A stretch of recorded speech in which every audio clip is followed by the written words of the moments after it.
to sacrifice a good amount of money which he was making, and then lull period for a particular period, and then taking off from there.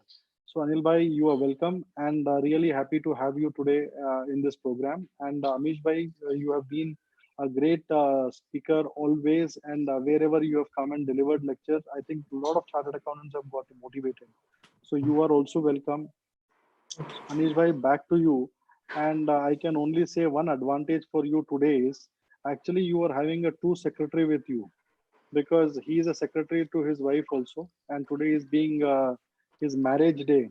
So I wish him for a great life ahead, and he is going to be and fantastic person to be, as he rightly said, a brother. Whenever I interact with him, it's a very positive vibration. Followed with our vice chairman Sundar Bhai is always a beautiful person to work with and guide with, and he's been always associated.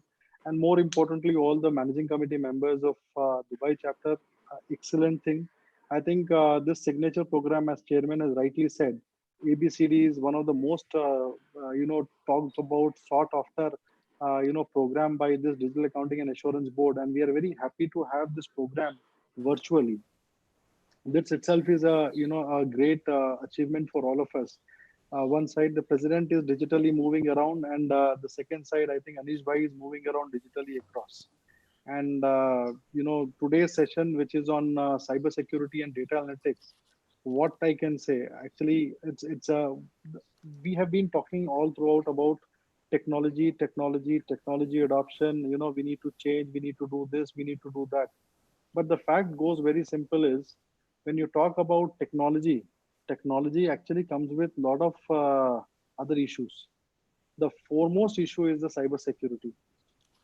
I think the new definition of chartered accountant is going to be cyber analyst. I can say that way. CA is cyber analyst. Because what is going to happen is, over a period of time, our role as a chartered accountant is going to move, and it's going to be very critical with a lot of other information. Data analytics is going to be the future of entire, from descriptive to predictive to prospective analytics, which we are going to take, and decision makings are going to change. And this entire data analytics is going to be dependent on information technology. And when you talk about, robotic process automation or blockchain, or data analytics, it is ultimately going to sit the heart, and the brain is going to be the cyber security of this. Just imagine if data has been not protected in right ways. And as it rightly said, change is challenging, and security is like a moving target. And this moving target every day is going to be different. Honestly, I'm telling you, it's going to be different, and there cannot be a better person than Anil Bhai to come and talk about what a chartered accountant should be looking in from a cyber security point of view.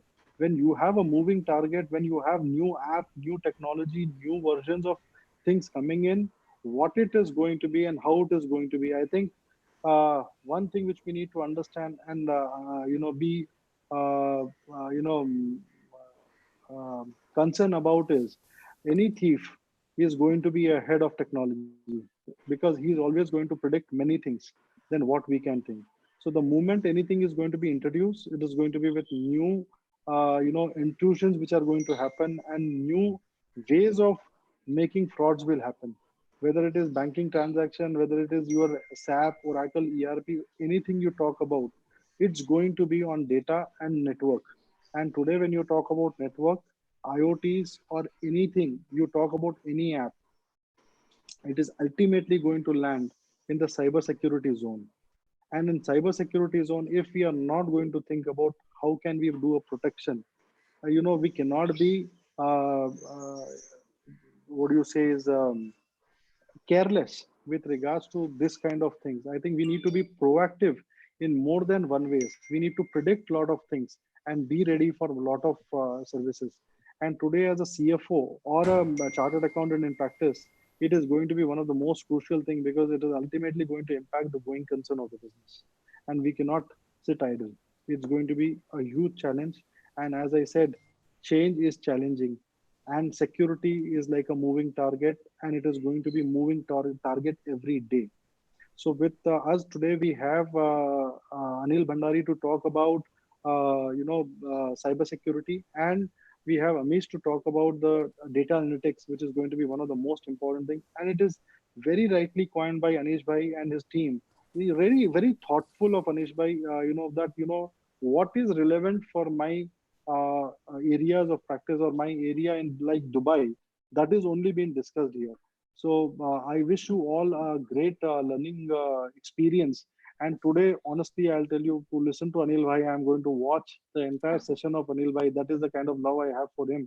And it's worth listening to him. Don't miss a single word. And it's going to be amazing. In Hyderabad, the first thing which I did was he spoke on the Digital Accounting and Assurance Board, Profession 2.0, the first speaker. And the way he zapped the entire, audience, you can't even imagine. Yes, Anil bhai, I am putting little responsibility on you by putting this words, but only thing is the responsibility is only put because people have to really think about what security is all going to be. It's going to be a different challenge, whether it is whichever part of the world. If we are ready with cyber security, we are going to be ready with many other things. So we are going to be a changing profession, which we are coming already. So let us have the session today and look into the cyber security and data analytics and the new definition of CA is cyber analyst, which will come out in a different way. And let us understand and take our profession to a different level. Thank you very much. Thank you, Anurag. Daya bhai, there is already one question for you and Manu Saab. Manu Saab talked about this 3 to 5 days short course or the course with the short duration every day, because earlier it was 3 days and now it's 5 days. So few of the members are asking how they can attend it. So what we can do, Anish bhai, I don't know whether Manu bhai is there or he left here to go somewhere. Otherwise, I'll answer this question. Is Manu bhai there by chance? Yes, yes, he's there. Yeah, he's there. I'm there. Thereby you can answer, no problem. Sure. So what we have done, Anish bhai, is basically we have done a fantastic, exploration in this particular regard, and we made this small capsules which are very highly useful, like Power BI. We have actually gotten data analytics. We have actually gotten cybersecurity. We have actually gotten. So what our members can do, and exclusively, Anish bhai, with your dynamism, what we can really work on is if you are able to take the lead, Dubai chapter can take a lead, might be the entire GCC or UAE as such. We can do an exclusive course for you people based on your timings. So that will be Sure. very useful so that, it will give, you can actually tell what is the timing which is available for you so that we can actually request our speakers to come and speak at that particular point in time. Once you complete your number of hours might be depending upon your lockdown and what is the working hours in the morning or evening, we can properly schedule and we are really in a very well placed position with regards to 1.5 hour difference. So you can just tell us anytime, we'll be more than happy to do it for you. So Fridays and Saturdays are generally weekends here. So sometimes maybe afternoons of Fridays and Saturdays. So it depends Sure, like we how many can. hours we can do on one day. So That is something which you need to really take opinion of our members so that right. it should get benefited. And we can do, instead of taking a 2 hour 3 hour session, we can actually extend for 6 hours also, or might be 5 hours also in a day. So and on a working day we can take it in the evening so that What it is is a the continuous appropriate lot learning. size? What will be the appropriate lot size like? 20 people, Somewhere close 30 to people? 40 to 50. Okay. 40 is maximum, I'm telling. So if it is little less than that also is okay, because what you need to do is you need to have two systems when you're taking that course, because one is primarily for doing your hands-on experience. It's a hands-on experience session. So you can have one system which is for hands-on experience and one is for your viewing and understanding. I have already seen two comments that yes, please, courses on these subjects would be really great from Jasprit Sethi and Anish, from I have a Haresh. question for Daya sir.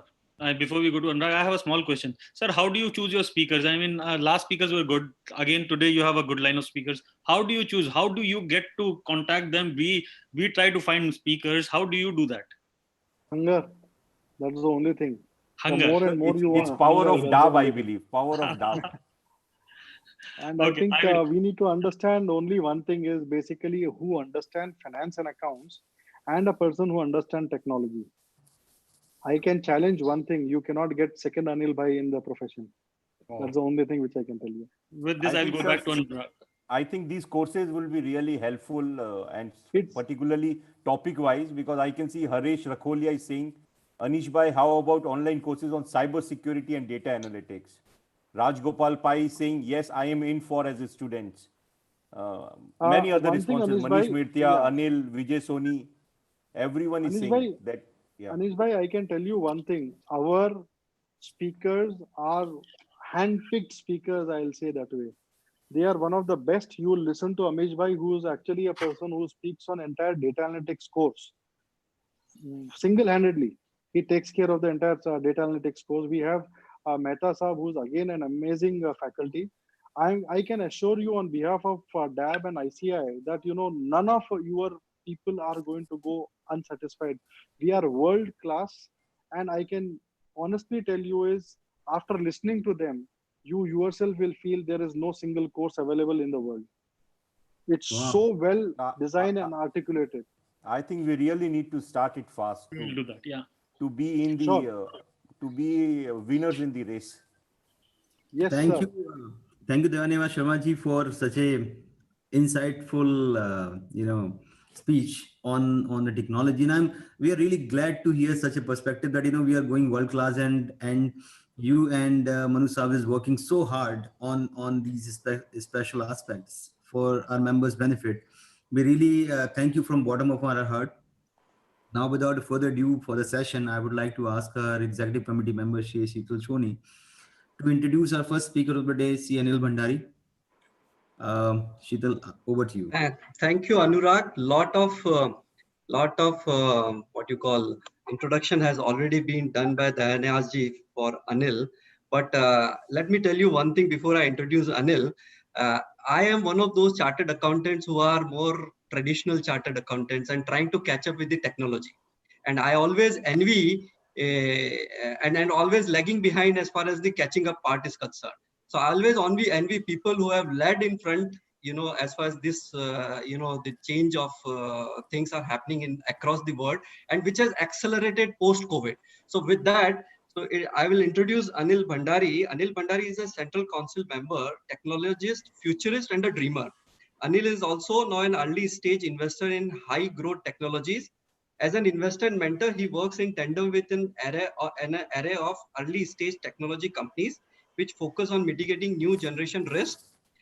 In his spare time, he particularly enjoys reading up on the IT security and Internet of Things. Anil mentors ANB, a leading risk advisory firm with over 700 professionals. At ICI Central Council, Anil has been a chairman of Digital Transformation Committee. Also a member of Internal Audit Standards Board, Committee for Members in Industries and Business. He is currently the chairman of Insolvency and Bankruptcy Committee. He has been an honorary advisor to many regulators and was also a vice chairman of Economic Advisory Committee at ICI.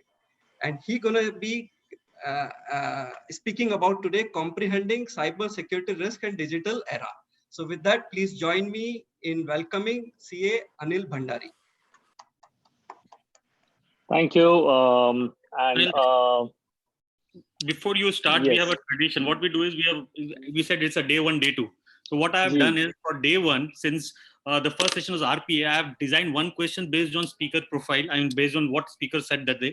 I'll launch the poll, and we'll see 215 participants are there. To what extent they have understood the subject called RPA. So I only have kept one question because we want to learn cybersecurity. I'm launching the poll for all the participants. Let's see what you have understood from RPA, which we did last Saturday. This is the question goes for you. It says, what is the logical steps in planning RPA? Where evaluate means evaluate RPA and cross-functional impact. Identify means identifying business process. Testing means creating test scripts and test plan. Rollout means using same in production. So the cycle will be first identify, then evaluate, test, rollout, or it will be evaluate, identify, test, rollout, evaluate, test, identify, rollout, or it's a new technology. So no defined pattern, decide your own pattern. 10 people, 217 members. Guys, it's anonymous. You can go ahead, see what you have learned from the last day. Please go ahead and see where exactly you stand. Identify, evaluate, test, rollout, or evaluate, identify, test, rollout. we'll just wait for 15 more seconds. 1 minute 46 is already over. 10 more seconds we will go for, and then we'll close the poll. I can see everyone is going for Identify first, then evaluate, then test it, and then roll out. And we are done here. Sir, you are right. I mean, that is what I say. Our Dubai chapter members are tech savvy. They understand. First, identify the business process which you want to automate. Then evaluate which process you want to evaluate, whether you can automate it or not. Then test the cycles by running it, and then roll out if the tests are successful. This is the right pattern. You did awesome job. Over to you, Anil sir. Cyber security, your topic. What do you think in this world? Well, thank you so much. Very good early evening to all of you, ladies and gentlemen. Congratulations, Chairman Anish Mehta. I think Dubai and UAE chapter always does fantastic. In fact, I miss some of your grand events during these times. Sundar and the entire team, I must say, congratulations to all of you. Thank you. I would want to wish Anurag a very happy anniversary. And I think he spoke about, he stole some insights into cybersecurity when he spoke about insider threats. So I think it's wonderful that chartered accountants have a visibility of what is coming up and what is important. So, and those are the kind of people that we have as volunteers for our chapter. So I think that's really fantastic.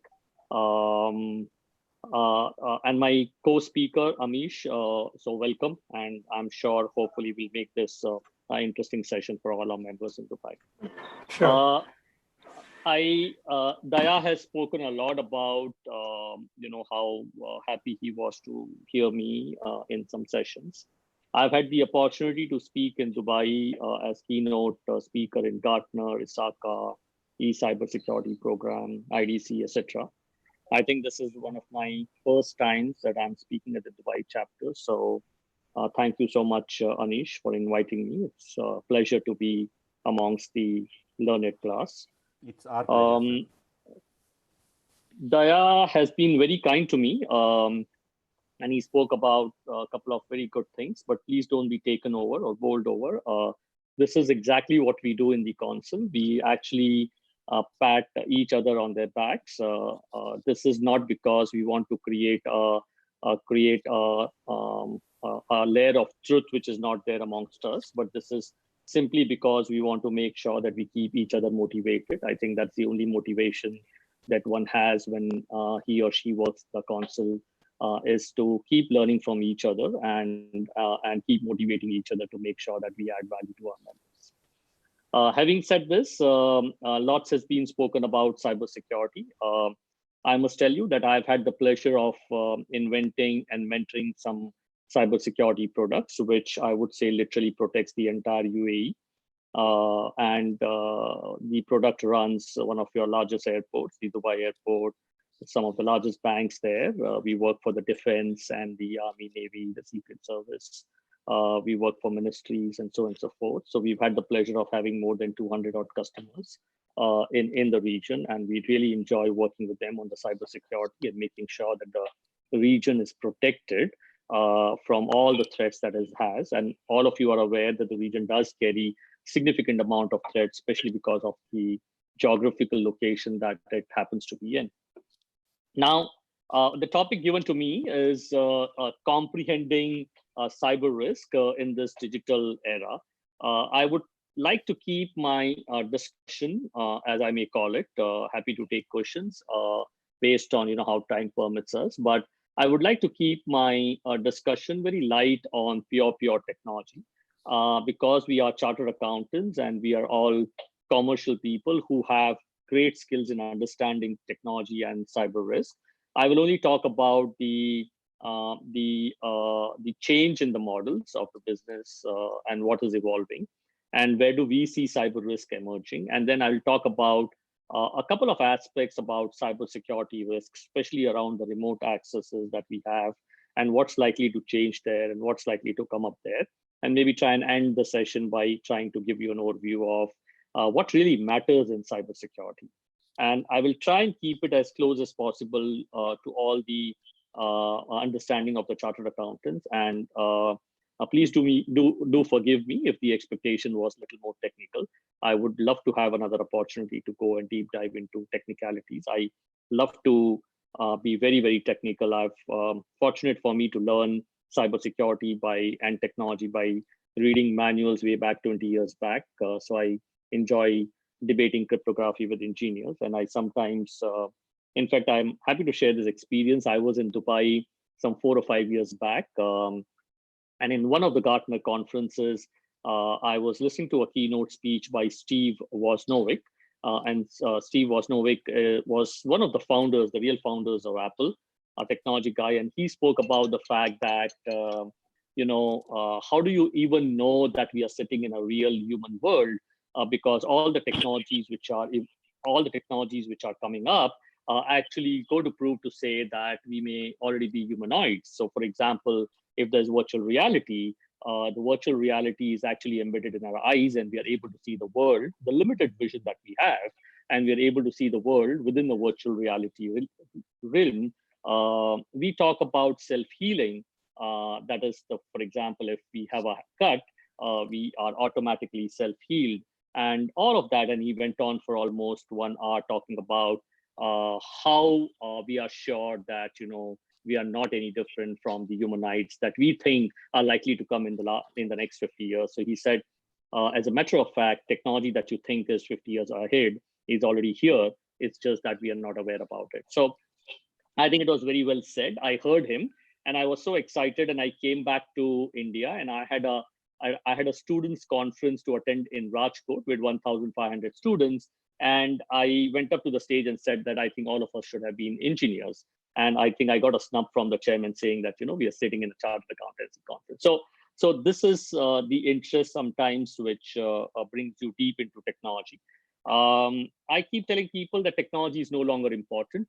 I think it's become more of a necessity in today's world. As chartered accountants, we used to run away from it.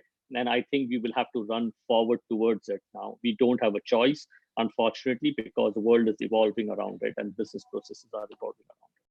So before I start sharing my presentation, I've been speaking at a lot of forums, and there are a couple of things that I have repeated, if I remember, in almost all forums in the last 3 or 4 years. And for the sake of, at the cost of repetition, I would like to repeat some of those that I used to talk about and people used to smile, and see, what relevance we have on those today.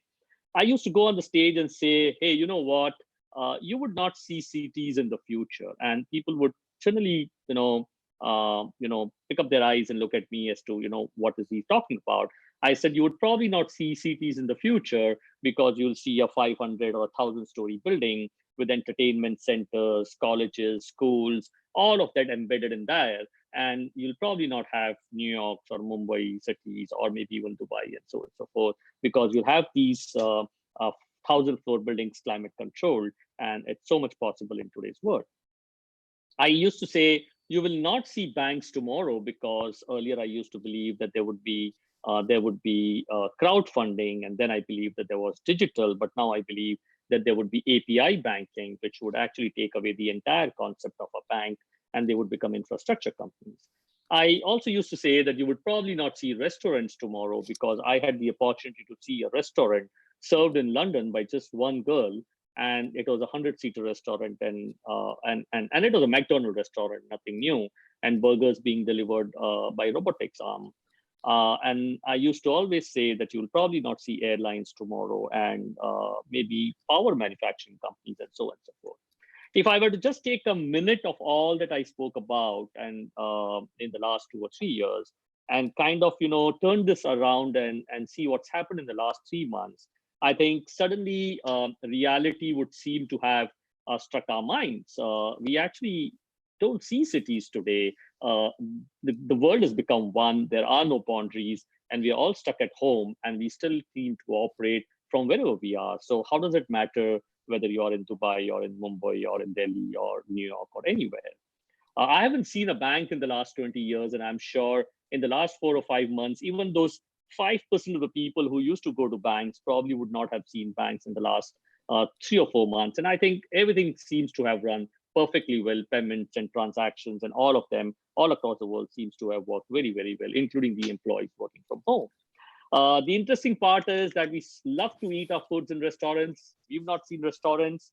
Foods are being delivered home without a challenge. And interestingly, all the airline companies in the world are shut, and you have the video conferencing softwares which have taken over. So I think if you look at all of this, I think it brings us to the fact that consumers are becoming producers. You people like you and me are eventually going to become producers because the world is becoming fragmented and delivery happens from anywhere to anywhere. So I think such is the interesting times that we live in. And I would like to also say in the same breath that maybe you'll not see the accounting solutions that you see today, the SAPs of the world and Oracles of the world, because those are industrial accounting solutions, and they are not made for this new world of cloud where we all operate in from. They cannot handle millions and millions of vendors or customers, because if consumers are going to become producers, then all of us have to have account in the SAP in any large organization. The billing does not happen from SAP, and maybe even the vendors will not be managed by the SAPs of the world, and so on and so forth. So in the same breath, maybe audit and accounting would also change, and we will try and dwell upon that when I hit onto the presentation. So I'll just share my screen with you and take you through a couple of slides that I have kind of put together, and then talk about cybersecurity. So here we are. I hope you're seeing the screen at the rate Digital 2020. Yes, visible. Lovely. So, like I said, COVID has an amazing impact on all of us, and I'm sure all of us are aware about all of this now. We work from home, we learn from home. We actually, it wouldn't be wrong to say that we'll probably not see the same schools again tomorrow, and we actually earn from home, which is so interesting. And these are all virtual accesses. Airlines don't compete with airlines. I mean, this has been really interesting. I used to always say this. They would compete with video conferencing software. In the last 3 months, you would realize that Zoom has transported more than 300 million people on a daily basis, rather than airlines transporting them. And if you were to add the power of virtual reality and augmented reality into all of this, I think we would become more and more of a real virtual world. And look at the valuation of this company. It has shot up from just $5 billion to $45 billion just in a spread of 1 year. And it's overtaken the valuations of most of the airline companies put together today. So such is the power of these platforms that we're talking about. As we're talking about the platform, I will touch upon the cybersecurity in all of these platforms later.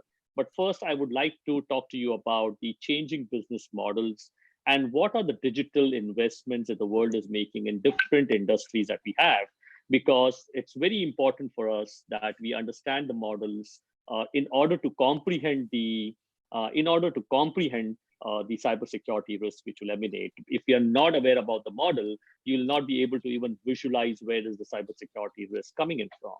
So there are 2 or 3 very important aspects that are happening across the world as far as a business model is concerned. The first one is anything and everything that we do in the market today is actually an outcome-based business model. What it really means is that people are no longer happy taking the service just as it is. So if I were to talk to you about automotive,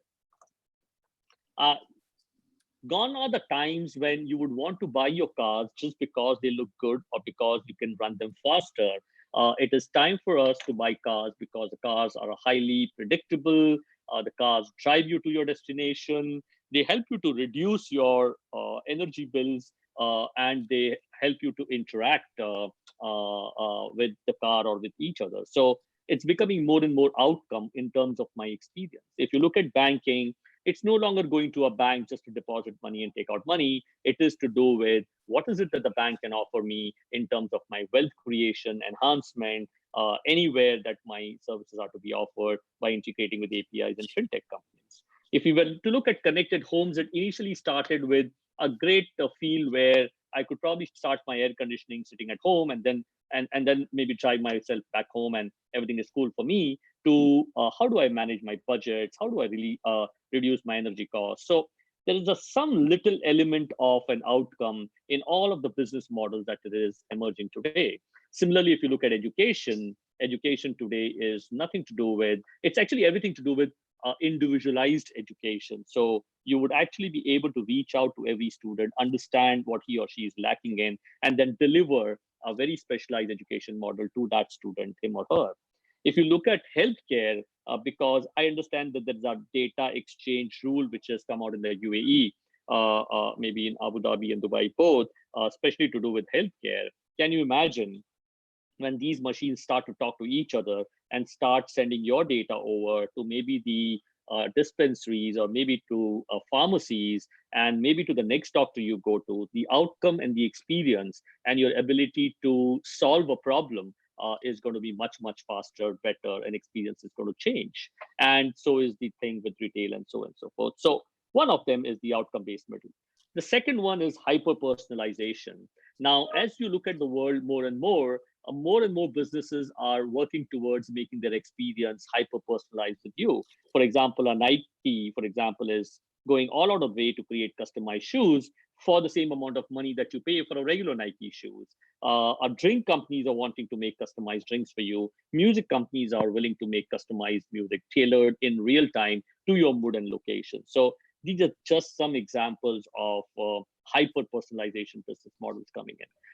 And the third one is very interesting.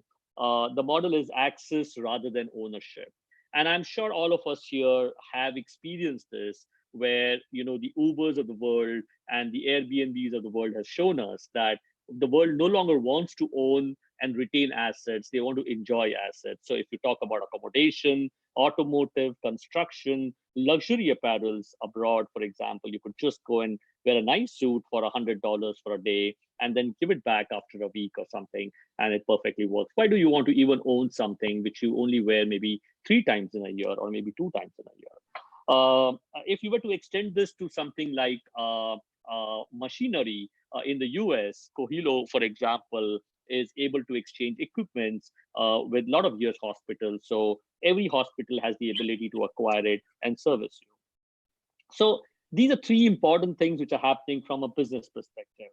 Now, if I were to take you a little forward, collaboration would become a very interesting element. Of course, we all collaborate, but this is going to become more and more important in the coming edge, which means technologies will start to talk to each other very, very seamlessly.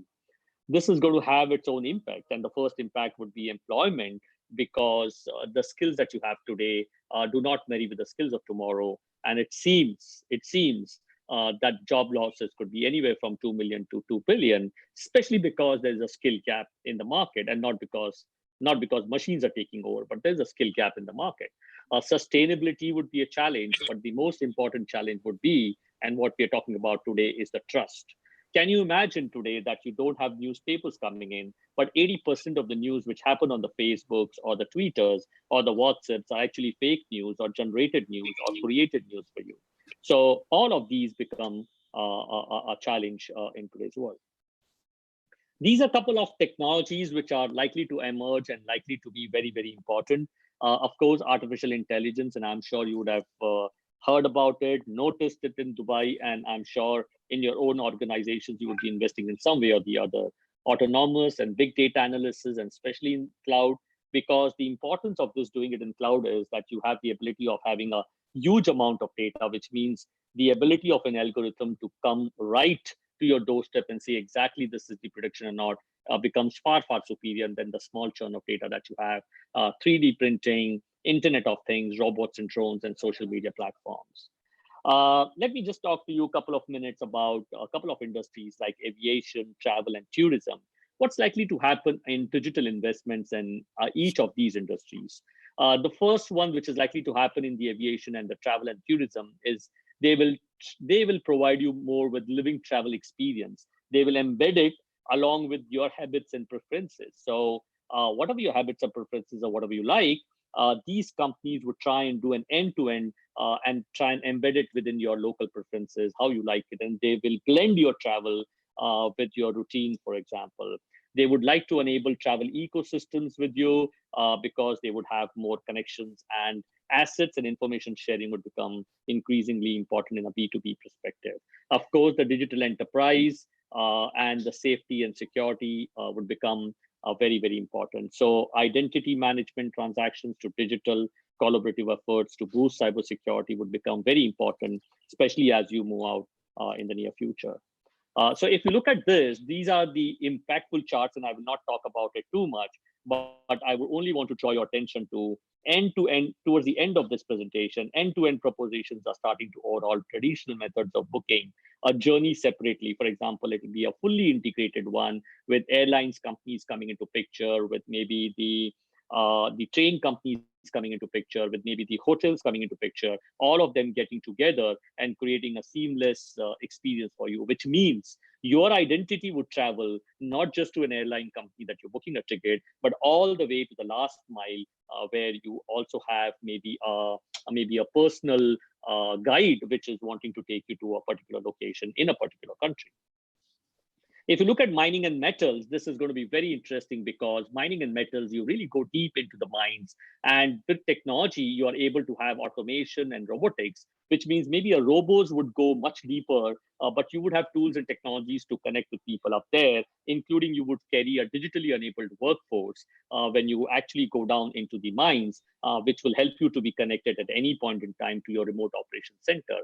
And of course, the next generation analytics and decision support systems will help you to actually realize whether what you're doing, when you're doing, is right or wrong. So these are some simulation modeling and artificial intelligence which would work into the this industry. Of course, again, it will unlock a lot of societal value. It's said that 400 billion worth of societal value is what it will unlock, but it will talk about smart sensors, autonomous operations, 3D printing, connected workers, integrated platforms, advanced analytics. My God, I mean, if you look at a mining, it used to be so simple. Somebody used to go down, dig deep, and get out gold. And now it looks only like it's a technology company. It's no longer actually a mining company. So let me take you to the next slide. It says that our aging workers knows the mines and our young guys know digital. When we have been able to have a cohesive cross-generational team, it has been stellar, and this is so true. With experience, technology, and the new blood, you will be able to produce a winner. If you look at telecommunication, in fact, this is an area which seems to continue to go into transformation. And I've given this example a couple of places that I've gone. And if you would have looked at Reliance Industries' balance sheet, you will realize that Reliance Industries have kind of caught up to the business model, where they've realized that it's no longer a game of voice. It's no longer a game of even data, because you've already paid for your spectrum, and it is actually what you ride on top of it. So it is actually becoming a game of content. And that is why you need to have a network of the future, where you have smart pipes coming out. You need to have something which is beyond the pipe, which means the integrated or IoT and digital services. And if you realize today that ADIA, for example, or Mubadala, for example, have invested into Reliance billions of dollars, including the Facebook, just because they're able to transact business on WhatsApp.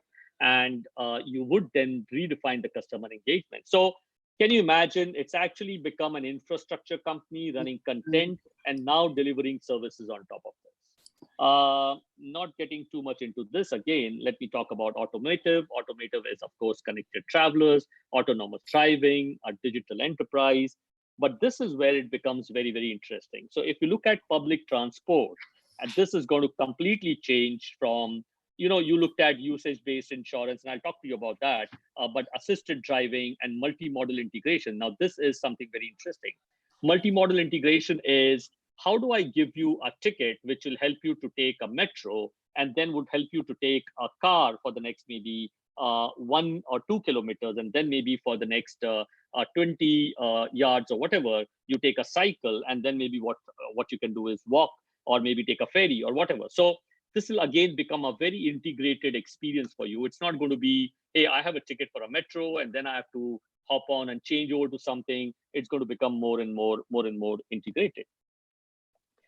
We've all, of course, slightly more familiar with consumer-driven technologies, especially in the retail industries and so on and so forth. And I will not talk to you about all of that, but I think here the question is, can I become more and more hyper personalized? Because when you walk into a mall, can I tell you, can I say, good morning, Anish, you walked into a mall after 3 days, and last time when you've been walking in, you really like these products, and we've changed these products, and we've got a discount for you.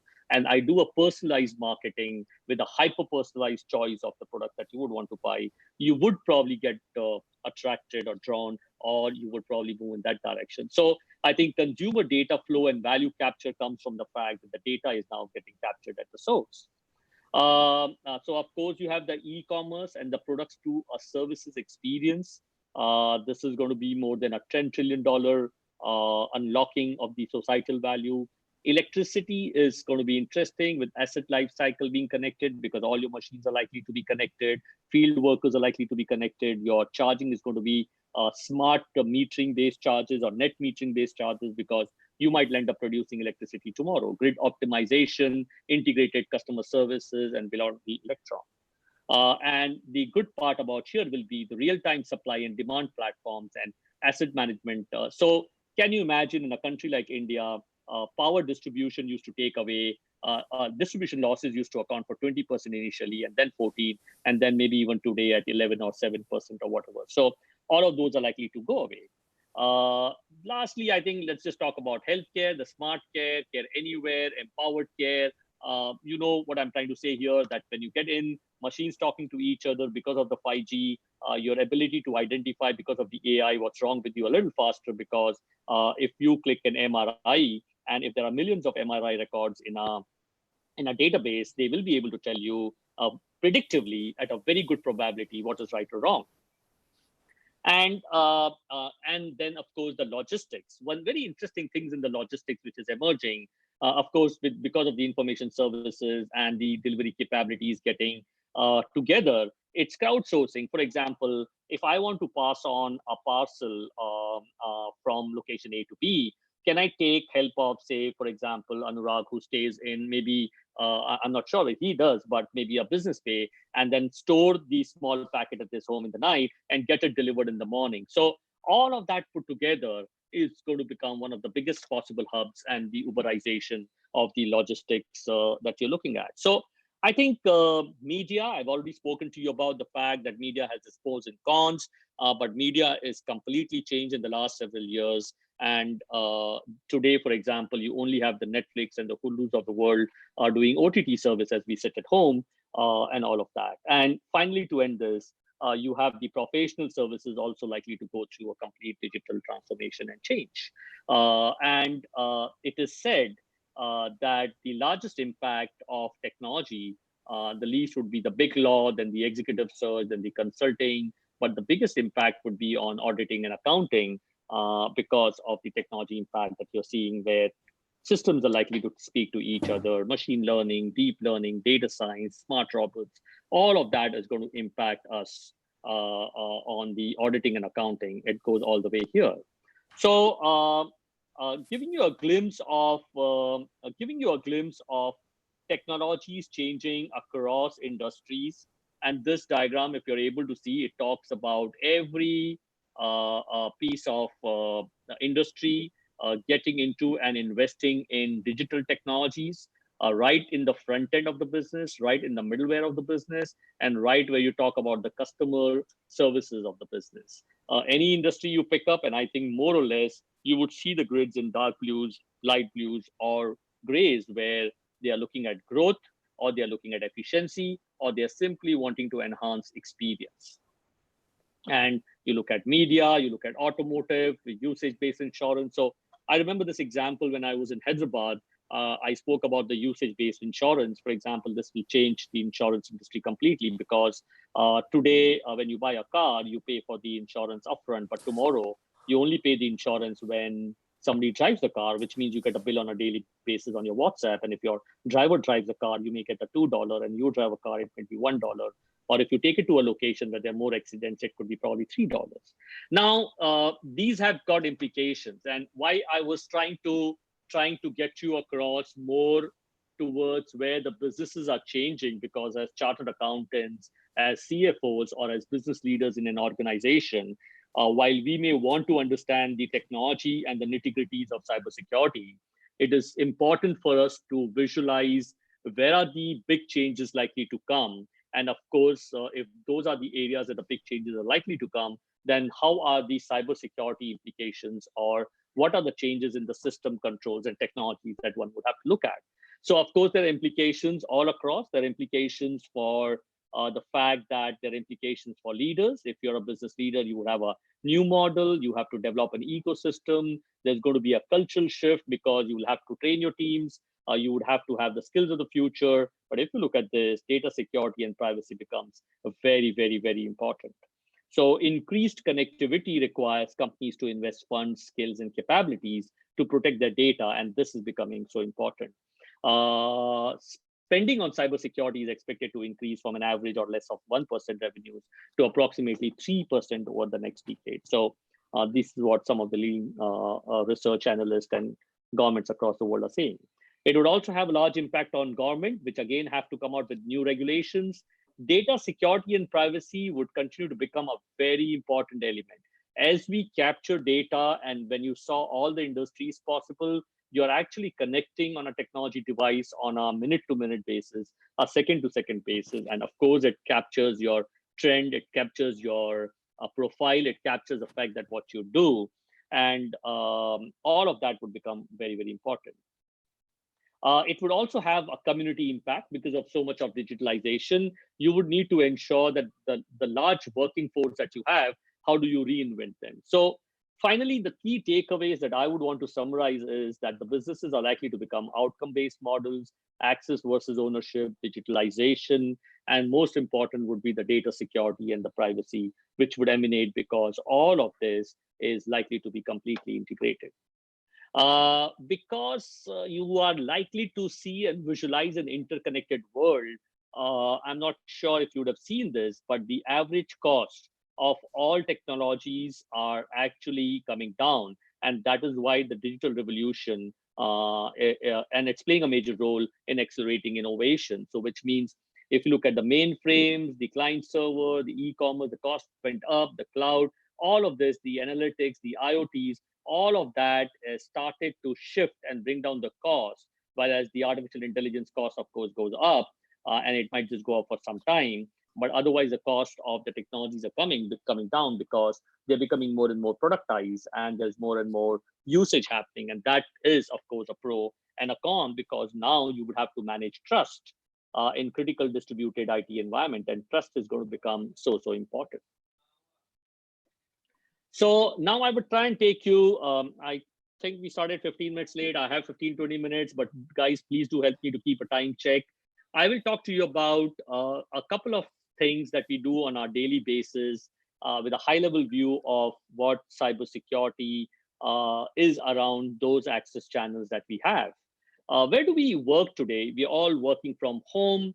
But where are our applications sitting? Where is your SAP sitting, for example? Where is your Oracle sitting, for example? If you're in being an architect, where is your AutoCAD desktop or solution sitting? It could be in premise, it could be in your office, in your servers, and more, I think there is a shift of people wanting to work in the cloud. But of course, all of us may not be able to work in the cloud because some of us may have legacy applications sitting within our offices. But you do have opportunity to work on the cloud with AWS and Dockers and Azure and Clouds and Rack. This Docker is a very interesting technology which is coming up.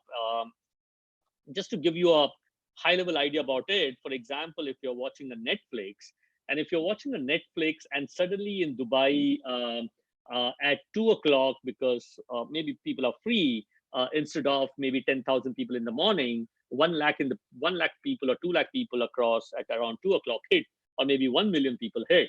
How does the application even be able to handle it? So there is this amazing concept of containerizations and virtualizations and auto scalability in the cloud environment, where servers are automatically spinned up and containers are spinned up, or applications in Dockers come up automatically. So for example, if there are 1 lakh viewers, suddenly 1 lakh applications come up in the cloud. And because you need some environment, you need a space for yourself to work. And because Netflix knows that whenever you access, you would typically access for only a half an hour. So after half an hour that you have seen, that server actually completely goes away, or that application completely vanishes because it was only produced or it was only created to be able to enable you to have a wonderful experience rather than taking you on a server which is highly loaded, and then you come and complain saying that, hey, you know what, I'm not able to watch a movie.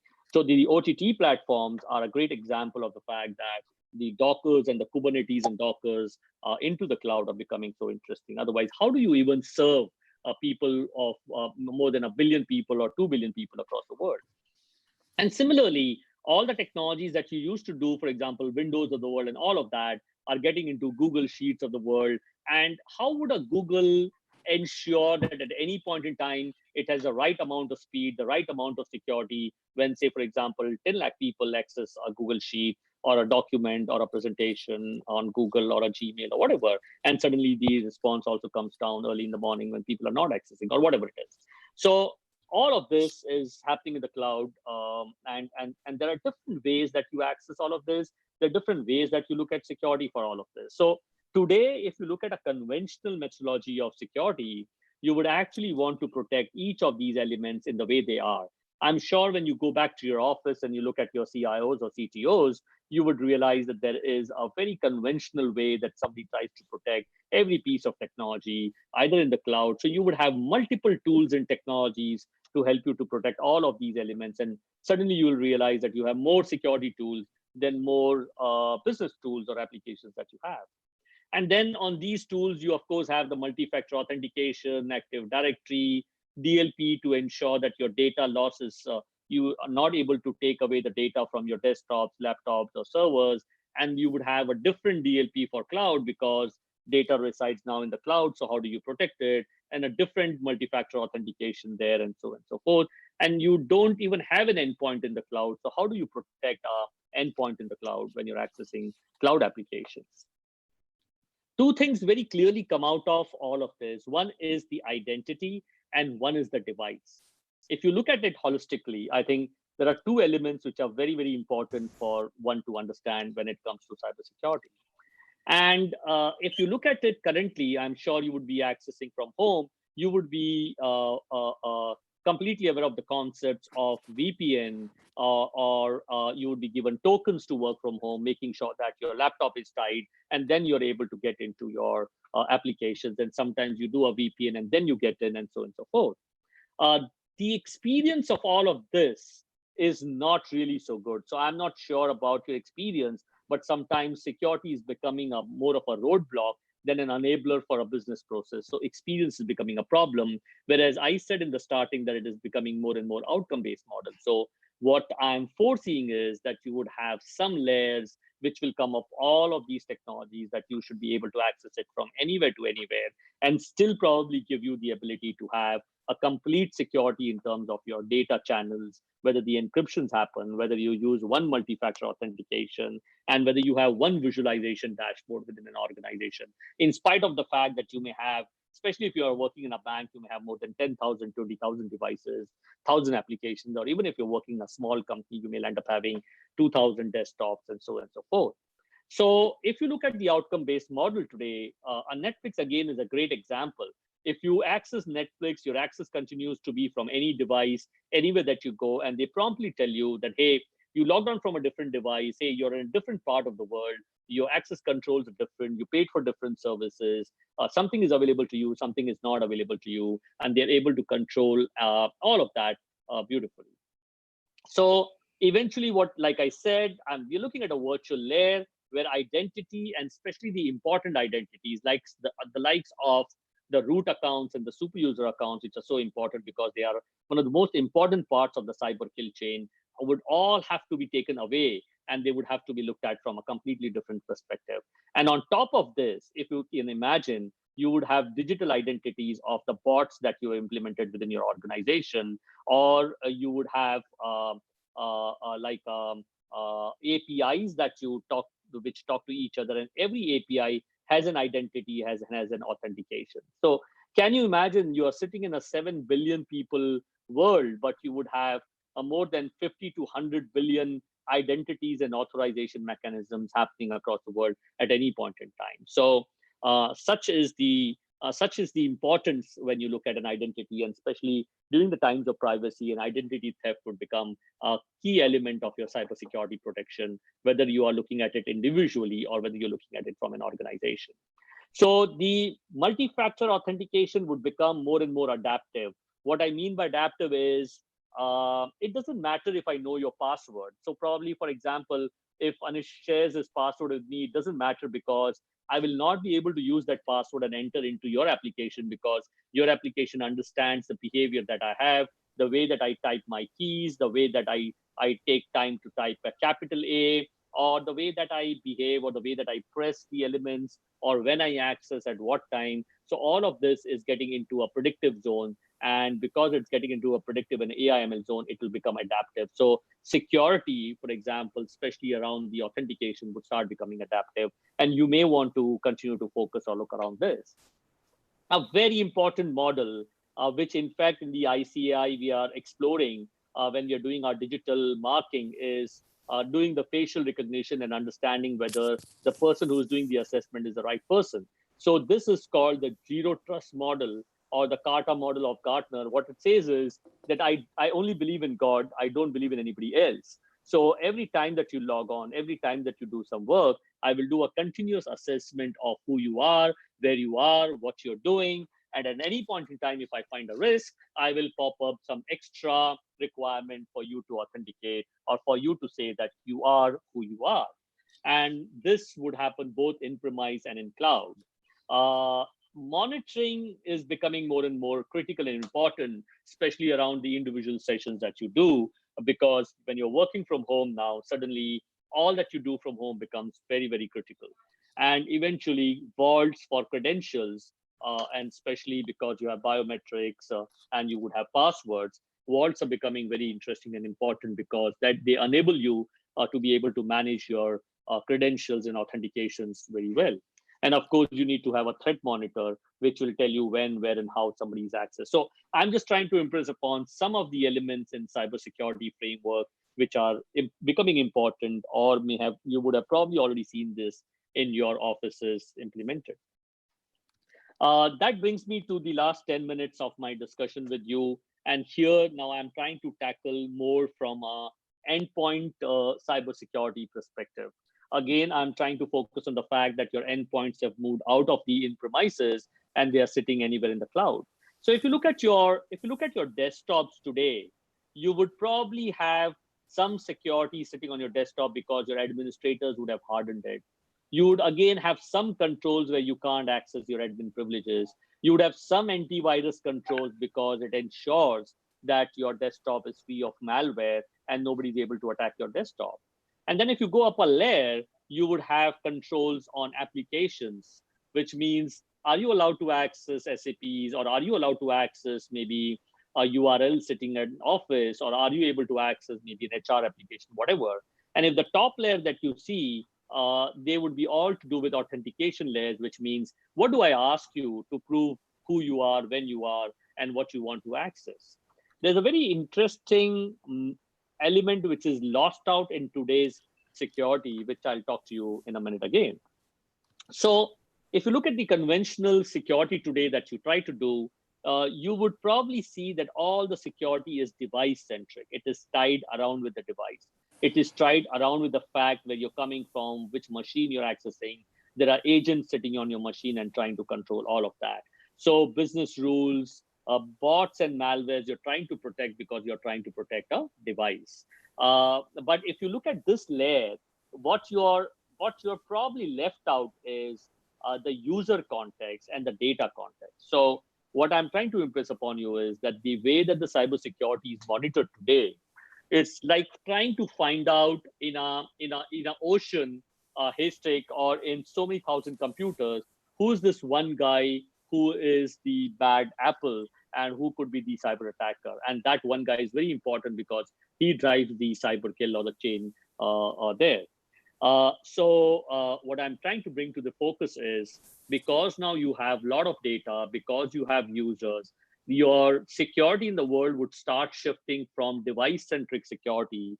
It would start shifting to a user and data context layer. What I mean is, who's the user, when he's accessing at what point in time, and what data he's accessing, and can I run the data in a sandbox? And I don't care about which device, where you're coming from, which means do what you want to do or what you would like to do, but we protect you because we profile you and we understand who exactly you are. So I think the security of the next generation would completely move away. Currently, it's not experiential, so it'll completely move away and we'll go toward the background, and it'll exactly know who you are, what you're doing, zero assessment, what pieces of data you're accessing at any point in time, and come back and say, hey, are you the right guy or the wrong guy?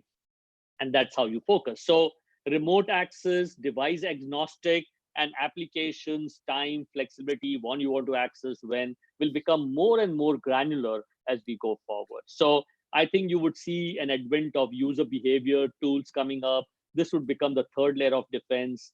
This would secure your endpoints and privileges. Authentication layers would become a zero trust layers. And then, of course, they would get integrated into your SIM, which is your threat monitoring solutions, because now you know that Anil is coming from India. He's accessing this piece of data, which is actually sitting on your US geography, accessing maybe a sales piece of data. And he's done that maybe 500 times in the last 6 months, which is fine. So he's okay to access it. But suddenly, if there's something changed, even one connotation, even a time which has changed, somebody will come back and say, because your behavior has changed, hey, I would want you to now authenticate yourself again. So it's like, do what you want to do, but we will secure you. So this is kind of coming up as the next level of security, where you encircle the user and let him carry his profile and then integrate it with your threat monitor and so on and so forth. So also an interesting element which is coming up is, don't let people log in with any elevated rights. Let them just log in with normal users. And if you want to do something extra, always ask for elevation. So your machines are free of important IDs. So this is what I thought I would want to talk to you about. 2 layers of security moving out from your data centers and your endpoints, which are so important in a cybersecurity kill chain. And especially with a lot of AI startups now coming in, you would also need to now focus on, if you have already implemented AIs and bots. For example, I know of a bank which has integrated 500 bots. All 500 bots have users and they have passwords, which are actually hard-coded. And they actually go and do all important stuff like KYC and automation. Can you imagine? Everything is simply open. I don't even need to do a cyber attack. Everybody in that organization knows what is the user sitting in the bot, what are the bots doing, which means I can just do what I would like to do, or I can make the bot behave completely in a different style and a way, or maybe go and do something else.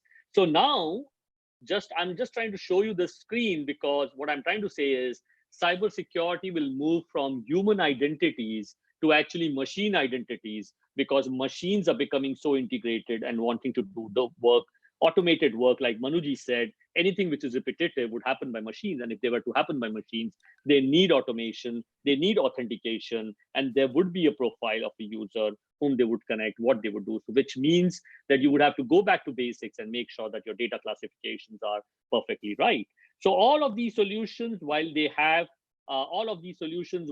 some interesting ability to do predictive analytics and all of that, will bring you in a risk, because they are all integrated. And because they're all integrated, you would have a cybersecurity a profile which will be completely different. So just to end my conversation, you would see so many of new vulnerabilities coming up, so many identities getting exposed, so many email phishing attacks. You already have more than 1 million bots sitting on desktops already, waiting for them to get executed when they want to get executed. Email spams, you would see them on a daily basis.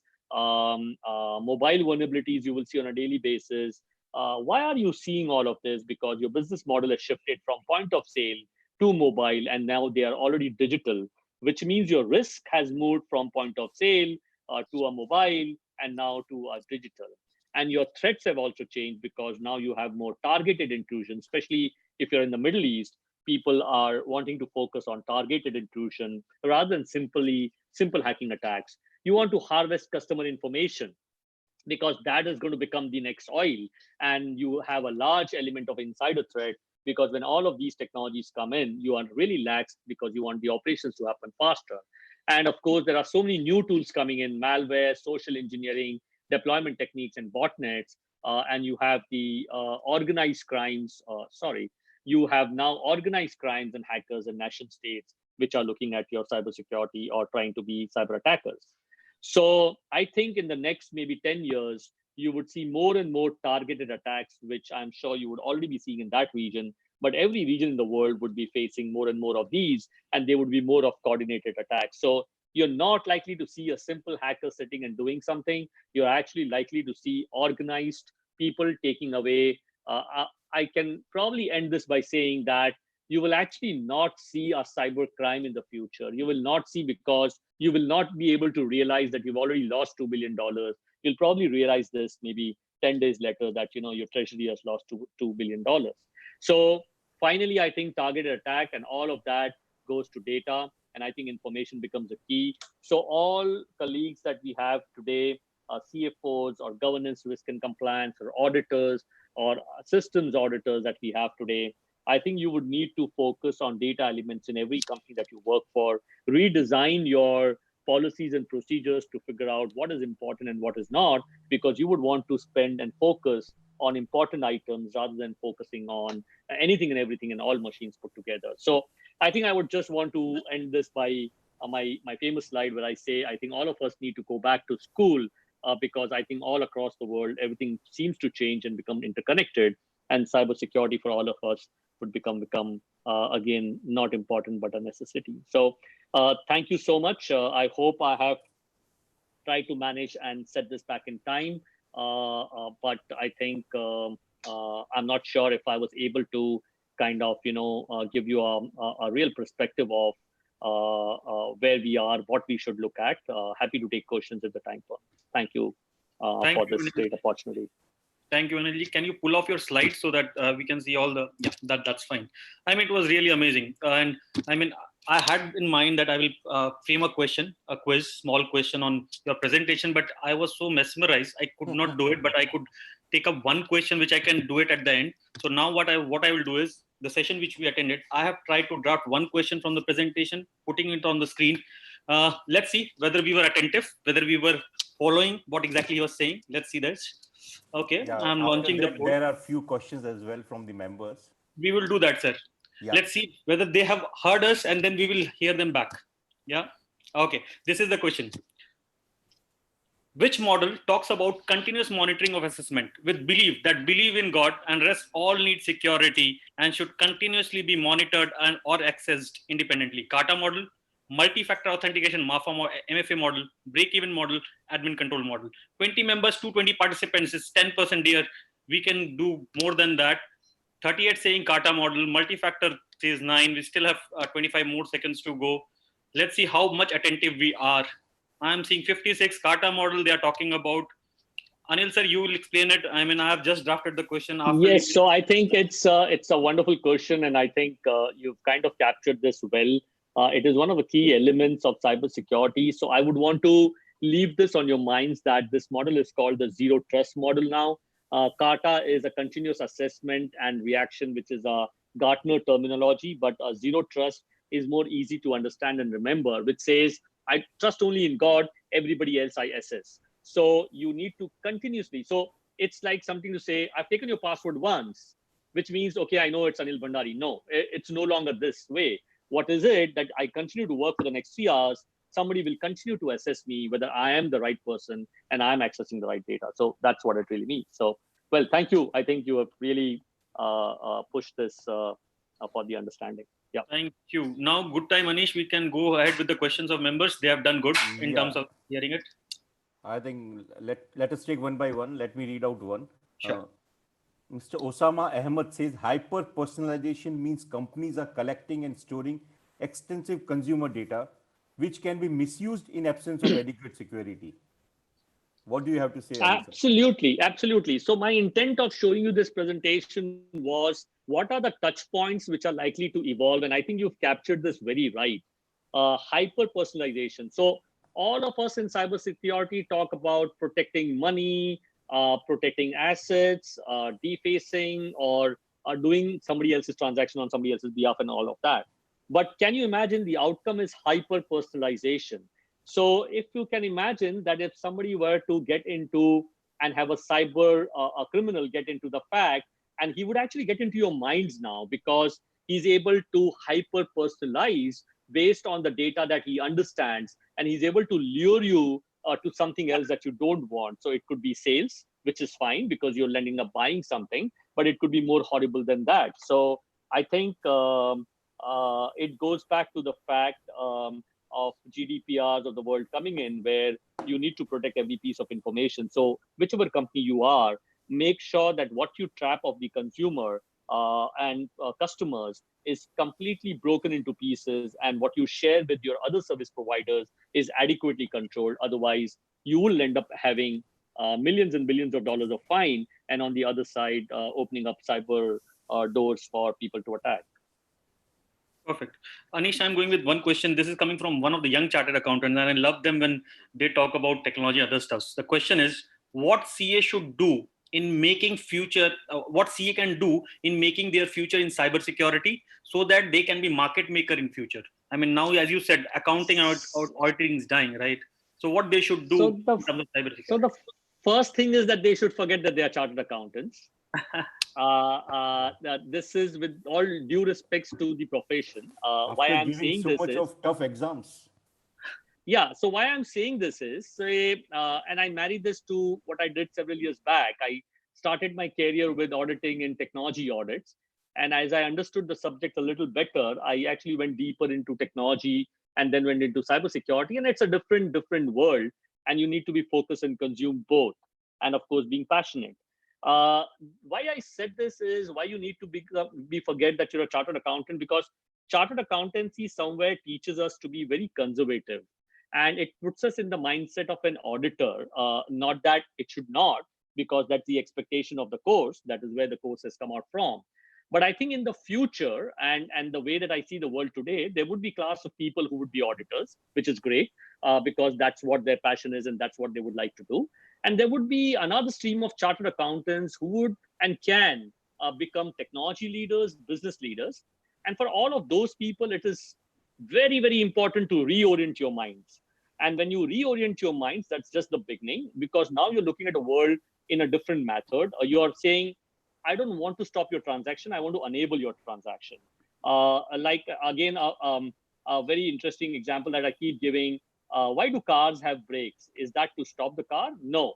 If cars had brakes to stop the car, why would you make a car? So it is to enable the car to run faster. I mean, that's generally the logic behind in a more controlled fashion. So chartered accountants, I think, should unclock their minds first.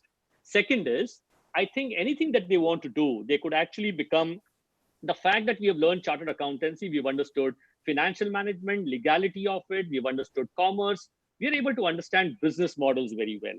And that's the reason that I started with business models. So if you take any of the slides there, you'll suddenly realize that there are like 10,000 things for you to do in understanding a technology and just implementing it in the business processes. So the second that you need to do is understand the use cases more, and marry the use cases to the technology that you see today or likely to come tomorrow. So I think, simply put, we are commercial people. We understand business models. Please make sure that you understand the change in the business models and just marry to the technology. I want to end this by saying that the next 10 years is likely to be very interesting for us chartered accountants or anybody, because these are the 10 years where you're likely to see the skill gap. So if you're able to bridge that skill gap, the value or the money that you get or the margin that you get in the business is likely to be higher, because after 10 years, it's going to become the new norm or the normal norm. So I don't know if that made sense. Yeah, it's making sense. I mean, before we go to the next question, sir. Yeah, tell me. Rajiv has to... yeah, but I have a comment. When you are looking there and talking about it, it looks like you are looking at the future. I mean, you never look at the screen. You are looking the other side. I look like you are looking at the future and then telling us how exactly to go about it. Rajiv, go over to you. Please go ahead. He is visualizing the future, you know. yeah. Jay, you're going to the I would love for chartered accountants to become great visualizers, Anish, more than anything else, because I think we have the ability to visualize. It's just that we don't let ourselves free. And if you're able to visualize it, I think there's nothing which stops us from executing it. Anyway, Very yeah, Perfect. just a side comment. Please. And, initiated the neuro-linguistic programming also as part of a chartered accountant course, looking at how it's visualized. So Anilji, a great insight on thoughts which you have given. Just connecting this region, as you talked about, this region has various threats. Money laundering, terrorism financing is the biggest threat in this market.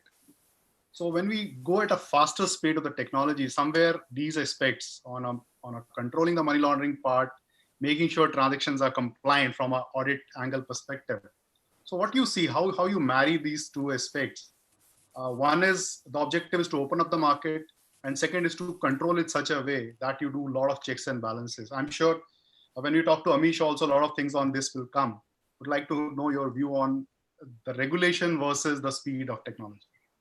So I think, Rajiv, this area is going to transform by itself, not driven by the need of technology, but driven by the appetite of compliances coming in from government, right? And this terrorist money and all of that. And I think what is likely to happen with a lot of data sharing across the world, and it's really not so difficult. You know, you can easily share the data. For example, all banks are made to share the data with the Reserve Bank in a particular format. Can you imagine in India where the Kingfisher owner would have taken maybe gone to 10, 20 different banks, and he's taken 10, 20 different loan books. And at a top level, you don't even know how much who owes whom, right? And the other bank does not know what the other has done, and the other does not know what he has done. And there was no data to figure out. But today, you have the ability to visualize a single lender or a single, a collector from you. And I think as the data gets exchanged, people will follow the transaction. And that would be possible when banks interconnect and do that. Of course, there would be political classes involved, so it would take a little time to evolve. But I think I would not give it more than between the next 5 to 7 years for somebody to be able to follow a transaction end to end from where it is emanated. So this again is a very interesting area for chartered accountants to work on. With smart contracts and all of that coming in, this becomes very, very interesting. perfect. Okay, I'll go with the next question. It is again coming from. Yes, sir, go ahead. Manoj is unmuted. He has a question. Okay, go ahead, Manu Saab. Manoj Joseph. Thank you, Anilji, for the great insight into the cybersecurity. My question is that these days we are seeing, or in the past also, we are seeing that most of these cyber attacks or the cyber breaches are revealed only after making a lot of damages to the system. So what do you think, or how do you think that we can have a preventive mechanism in cybersecurity? What would be the basis for such preventive? I think you've again hit the nail. So if you remember, and I'm not sure where you're working, Manu, but if you remember, there's this banks in Bangladesh. They got hit by the SWIFT attack. And if you know, the attack was a simple SWIFT transaction by taking over the administrative IDs, nothing else, right? And we think that cyber attack is so complicated. It's actually sometimes not even complicated. I just need to go to the SWIFT box. There is a SWIFT box in a corner in a bank. I need to know the administrative password. I can just punch in the banks that the transactions have to be done, and the money goes to the banks, and the banks believe in you because they believe in the money where it is coming from. So it's all trusted model, right? And almost $1 billion was about to be taken off. It was just happened that the attacker made a mistake in the spelling, and only $80 million could go out, and $920 million could not go because the spelling mistake was there, and it said that wrong spelling, that the other side, the vendor or the client, does not exist. And people didn't even know about this until it hit the reconciliation that the $80 million have gone out. So by the time that you do a Nostro account reconciliation to a SWIFT reconciliation, which our friend Mr. Nirav Modi used it so well, you would not even come to know about it. So, and if you remember, I ended my conversation saying that you may not even see the cyber frauds of the future, because when they happen in the real time, it's going to be very, very difficult. Now, that leaves us to only one way to tackle all of these problems. And all of the tools and technologies in the cyber world have to be ones with this doing continuous assessment. Second, they have to be predictive in nature, because you would need to assess and analyze a lot of chunks of data to make sure that nothing is going wrong. And if I were to just extend this to the SWIFT transaction that was happening in the bank, if I would have put a hound means a box from which the transaction packets are flowing, the same SWIFT transaction packets are flowing. Before they flew to my core router and they flew out of my system, my core box would have known, hey, I have not seen a transaction of $1 billion anytime made to this vendor, and I have not seen this vendor anytime go through before. How difficult is that? Is not difficult at all. Not difficult at all. Because your bank or your organization is used to doing certain set of transactions. So it's like the cybersecurity is going to be very intuitive based. Like, you know, how you learn languages when you're small, nobody teaches you. It automatically learns, right? Based on the environment. So all your cybersecurity tools of the future would keep learning as you evolve as an organization, and they'll be able to stop it. So it would have been so simple. Stop the transaction. We have not seen the transaction. And how do you stop the transaction? Just drop the packet. It doesn't hit your core router. It doesn't go outside your organization. So you will have to be predictive, and this is likely to happen. All right. Thank you, sir. Thank you. Jay, I think Bhavna has one question. Yes, Bhavna has a question. Bhavna's question is, what do you mean by saying that you will never know if the cyber crime has happened? I mean, yeah, because the size and the speed of the transactions and the impacts have become so large. You know, I'm sure all you guys, since you're chartered accountants, you would realize that the frauds of the past where you would actually go and take away somebody's property by forging a property document, take away some money by forging a signature. Then you went into a fraud zone of trying to defraud somebody with a credit card, debit card. Then you started to do some larger frauds like accounting frauds of the Enrons of the world and stuff like that. And then you now have the Swift frauds, which come actually into $1 billion. All the past frauds in an average were $5 million to $10 million to $20 million to $200 million.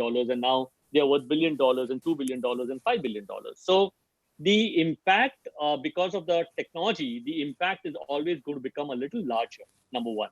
Number two, because the transactions are flowing by millions, sometimes it becomes very difficult to even figure out in those 100 billions of transactions, where is that $1 billion gone out?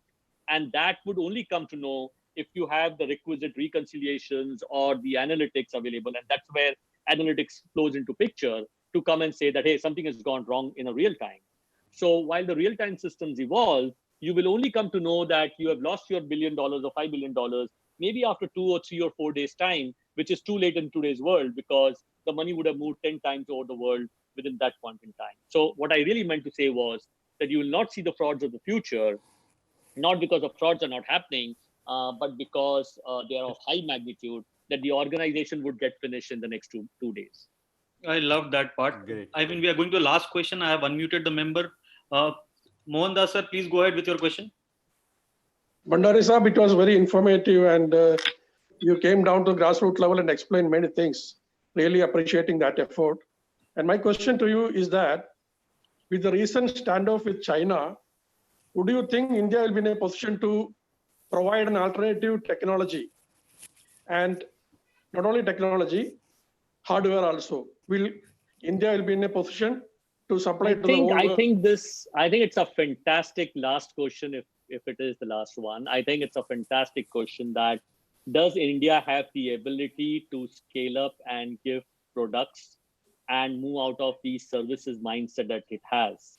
So if you look at the 4 or the 5 largest technology companies here, they are all into services mindset, and their valuations are nowhere close to any good valuations. They have the ability to develop solutions. But instead, what have we done? We have taken the easy route of producing a lot of Java developers and a lot of HTML or .NET developers, and we do a lot of cut, paste, and copy and create inventory solutions and simple solutions. Do we have the people with great skill sets to write code? Yes, we have the people. Do we have the ability to visualize a great product? We don't have an ability to visualize a great product. Now, let me just take a China example. While we did everything on the software aspect of a solution, China went in and wrote a solution which was a telecommunication solution, which is a mix of a software and a hardware. Please understand, a telecom switch is not only a hardware. It is actually 90% software and 10% hardware, right? So they wrote codes in C language, which are able to take millions of data points and move them across the world and transfer it to whatever locations with a thorough speed of the hardware or whatever. Then comes the fact that, can I produce this hardware into volumes? So if you simply look at this, are we geared up to produce this? Of course, we are geared up to produce this. Will we be able to achieve it in the next 5 years or 10 years? Maybe not, because our education system does not help us to apply our mind. Our education system only enables us to pass an exam. And it's unfortunate that we have not gone up to the speed and changed the style that we need to change today. So that is the only limitation that we have. Otherwise, I think we are on a cusp of a next revolution where interesting technology tools would come out from there. And that valuation is going to be 100 times more than a normal value that you would get. So maybe I've not really answered it in a good fashion that I should be, but I think we are slightly worse off there because we need to go back and solve and make sure that our education becomes, our entire ability to deliver education becomes better. Thank you, Mr. Anil. I mean, you were straight. You were, I mean, on the mark. You said what exactly we need to do as a chartered accountant and how exactly the world is transforming. With this, I go back to Chairman, C. Anish Mehta. I think you have said, Jay, almost, but amazing knowledge and amazing, what you say, thought leadership you have on the cybersecurity that really shows that from last 20 years, whatever you are into the IT thing, it really has come out very well. Thank you on behalf of all the members. And we really wish to have you once more time later on with some other related topic and going into more other details of the cybersecurity. So thank you once again. And I think, Jay, you have something to show for all our guest of honor, program director, and Anil sir. If we can show on the screen. This is for P. Manu Agrawal, sir. You, Anish, you go ahead. Yeah, it's fine. You can. Okay, this is for Mr. Manu Agrawal. We are sorry. I mean, you left and then we are presenting, but we'll share with you afterwards. I'm again sharing the second one. 1 second.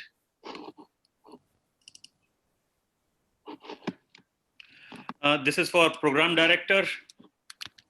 अब मेरे पास दो है भाई Dubai के. Sir आप एक और लेके जाओ, हमें अच्छा लगता है. With different dates, sir. Different dates, yes. I mean, Memento भी भेजेंगे sir. I mean, you are the one who called me and said, Jay, we want to do this. And then we distributed, though it was pandemic, we said, no, we want to go ahead. And you were the real person who pushed us to have this session. This is for you, sir.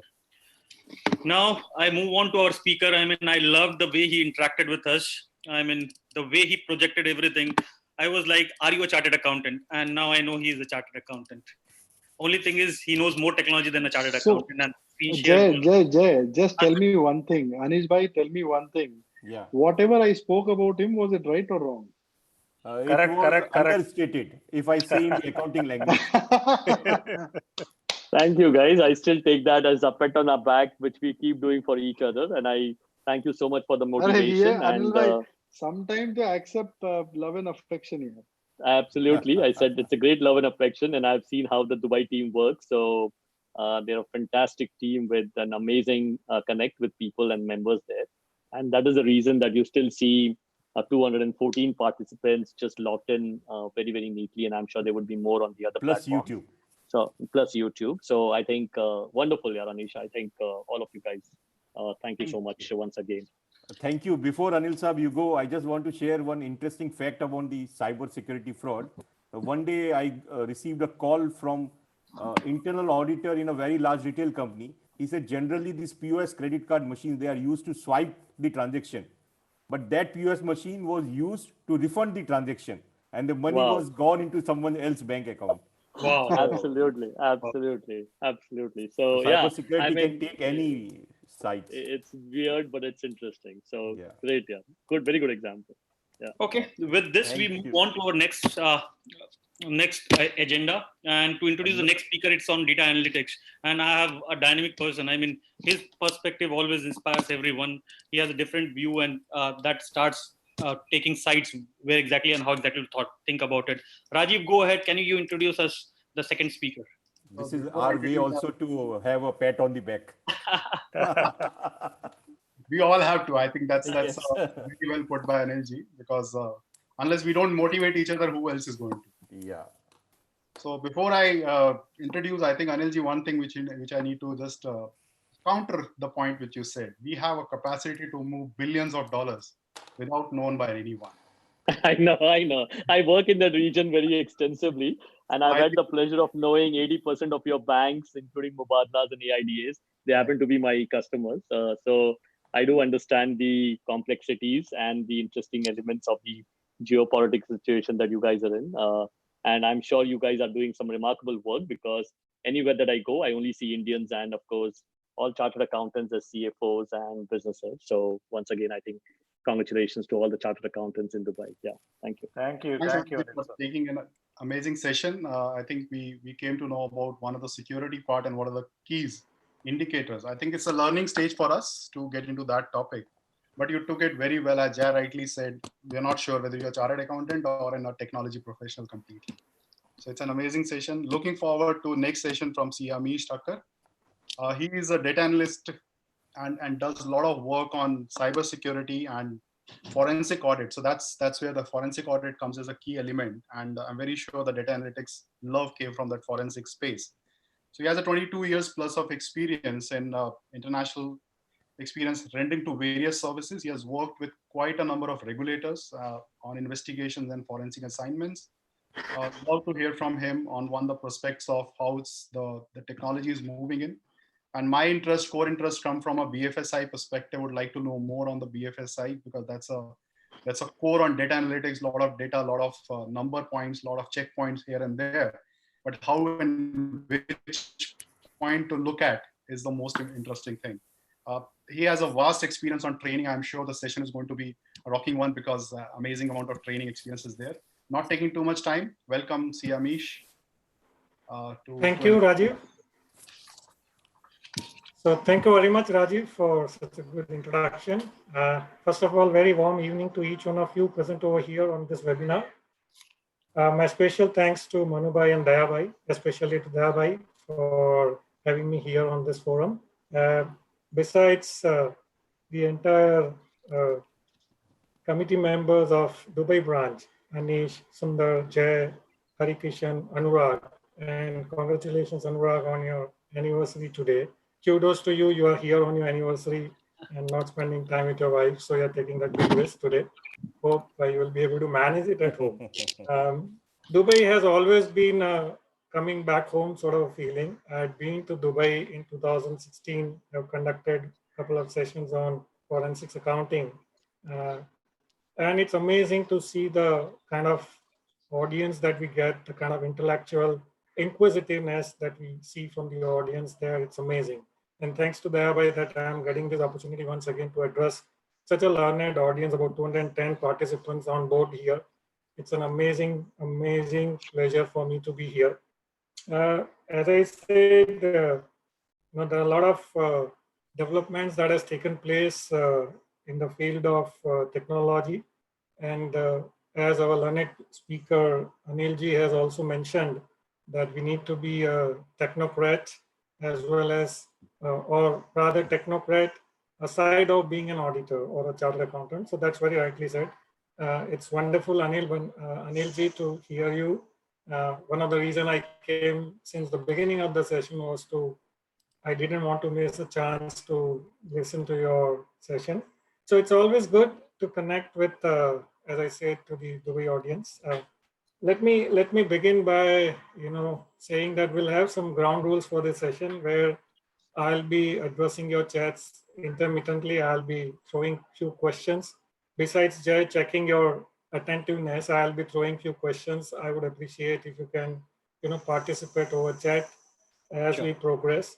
The agenda for my session is to kind of set this 1 hour right sort of tone and create a sense of urgency for each one of you to ensure that it is not just a session that you take away as a kind of passing by session where you said, okay, something I learned on data analytics, fine, maybe another 1 year, 6 months, whenever opportunity comes, I'll look into it. No, it's high time we have to grab this, as rightly said by earlier speaker and Anilji today, that it is the apt time. This entire decade, we are going to witness a lot of technology movements. Technology has already made a lot of inroads into our lives and practice, and it is just a beginning. Trust me, it is just a beginning. So endeavor of my session is going to be to give you that sense of urgency that at the end of this session, you should be, inquisitive enough to explore what are the avenues available. And obviously, I'll leave my session with some thoughts to go back with and think through how do you want to progress your career into this practice. Dubai, I had an opportunity in the past to work in Dubai for a couple of years for various clients. So I know the demographics of Dubai. Most of the participants here are kind of part of industry, and various industries, logistics, warehousing, real estate, these are the key movers in Dubai market. So I think a lot of opportunities are there where this data analytics capabilities can be embedded into your career path, and you can go miles from here. So with this, without taking much time, I have divided my session into 3 parts. First part, I am trying to give you a kind of a glimpse in terms of where the industries are moving, since the topic is enabler to the growth, not only to the growth of the business, but growth of practicing chartered accountants, growth of chartered accountants into industry, and how to get there. So I think that way it will give you a clear roadmap in terms of if you want to pursue a career ahead in this, what is the start point. So my session will be enabler to the business, how data analytics can enable business growth, how data analytics can enable your growth as a professional, and finally, how to get there. I'll share a few of the case studies of my real life scenarios where data analytics have not only enabled the growth of my profession, but my clients as well. So that is how we are going to structure this presentation. And feel free to, kind of drop in your chats, but I'm going to ask several questions during my presentations. So with this, I'll start my presentation.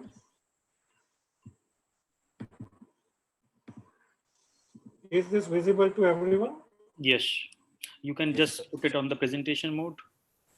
Perfect. Is this fine? Yeah, perfect. we can All see. right, so the topic given to me today is enabling business growth, and I'm going to take you through the entire session in terms of how that will be achieved.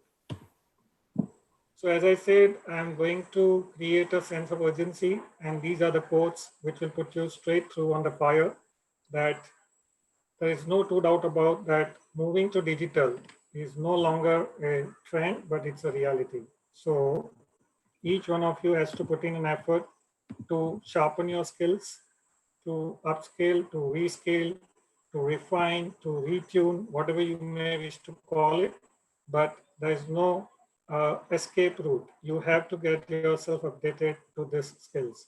Again, many of the faculties in the past sessions have also emphasized, today Anil ji has also said that everything revolves around data and information. So obviously, information is the oil of the 21st century, and analyzing is the combustion engine. That keeps the entire business moving.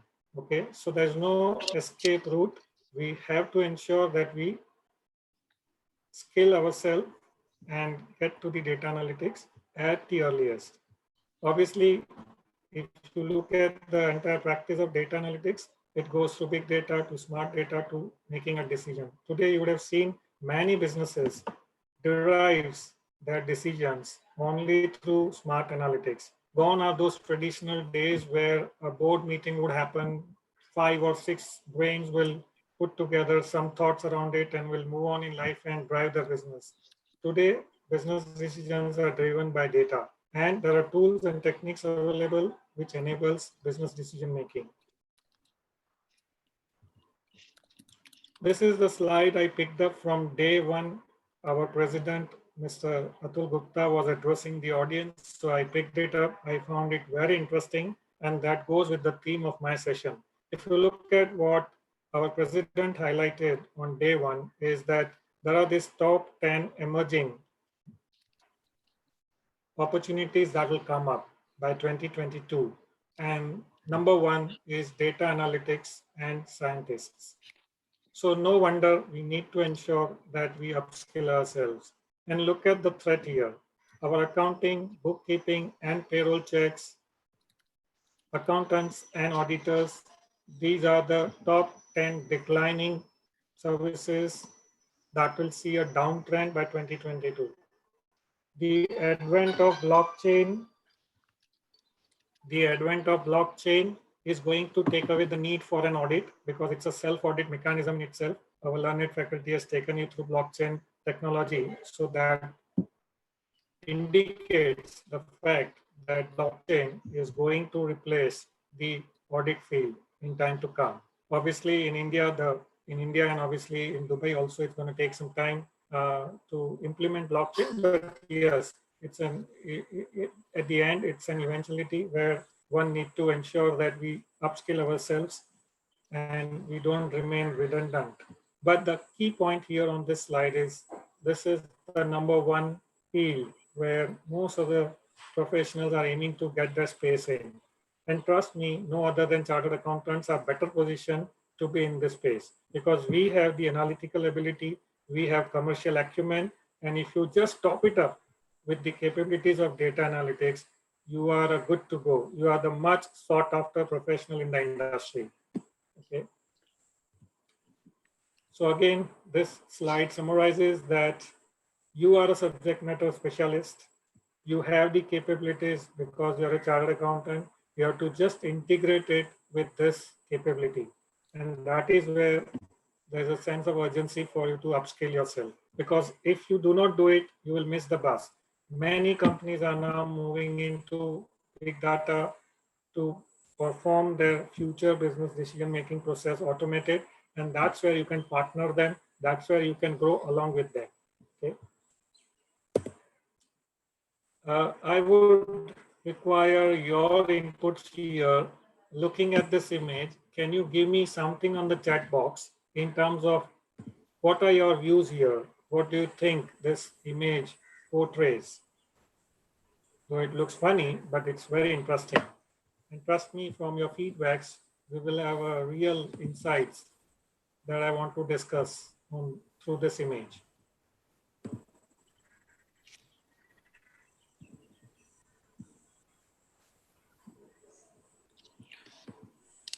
I'm not able. You're not able to see it? It says poking nose, nose disproportionate, lying, liar, confused look. All right. Some more, please. I'm getting a little greedy because these are the valid inputs that I'm getting. So let me see why I'm not getting chats. You have to click on the chat button, and on the right panel, you can see the chats. That's what I'm doing, but it is not populating for some reason because my screen is shared. Okay, so I'm stopping the screen for a while, but I really want to have some insights on this. Yes.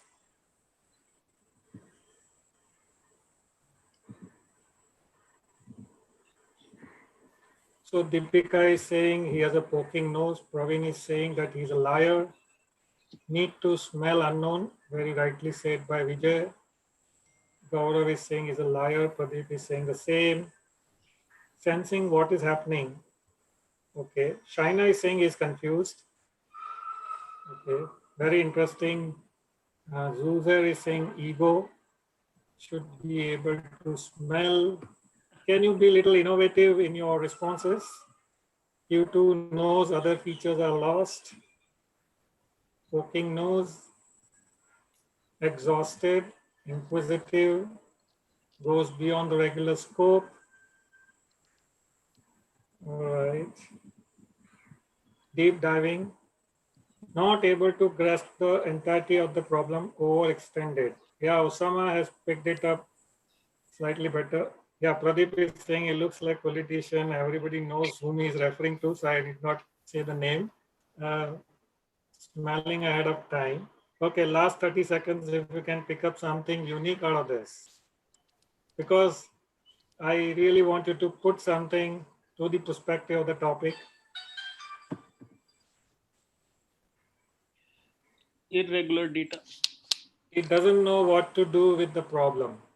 Yeah, that's rightly picked up by Manish. All right, so time is up. I'm not looking at any chats anymore. So let me go back to my screen sharing.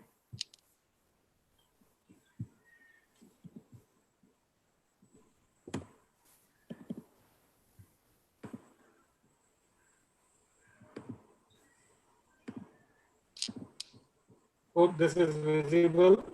Yes. Yeah. All right. So let me dwell some more time onto this to give you a perspective, right? It's not Arvind See, this Kejriwal, is right? going to be an auditor who has not equipped himself with the third leg of it, which is data analytics. Okay, so if you do not have any understanding, or if you are not skilled enough to handle large volume of data to conduct any sorts of forensics, any sorts of audit engagements, then this is something that we would resemble to.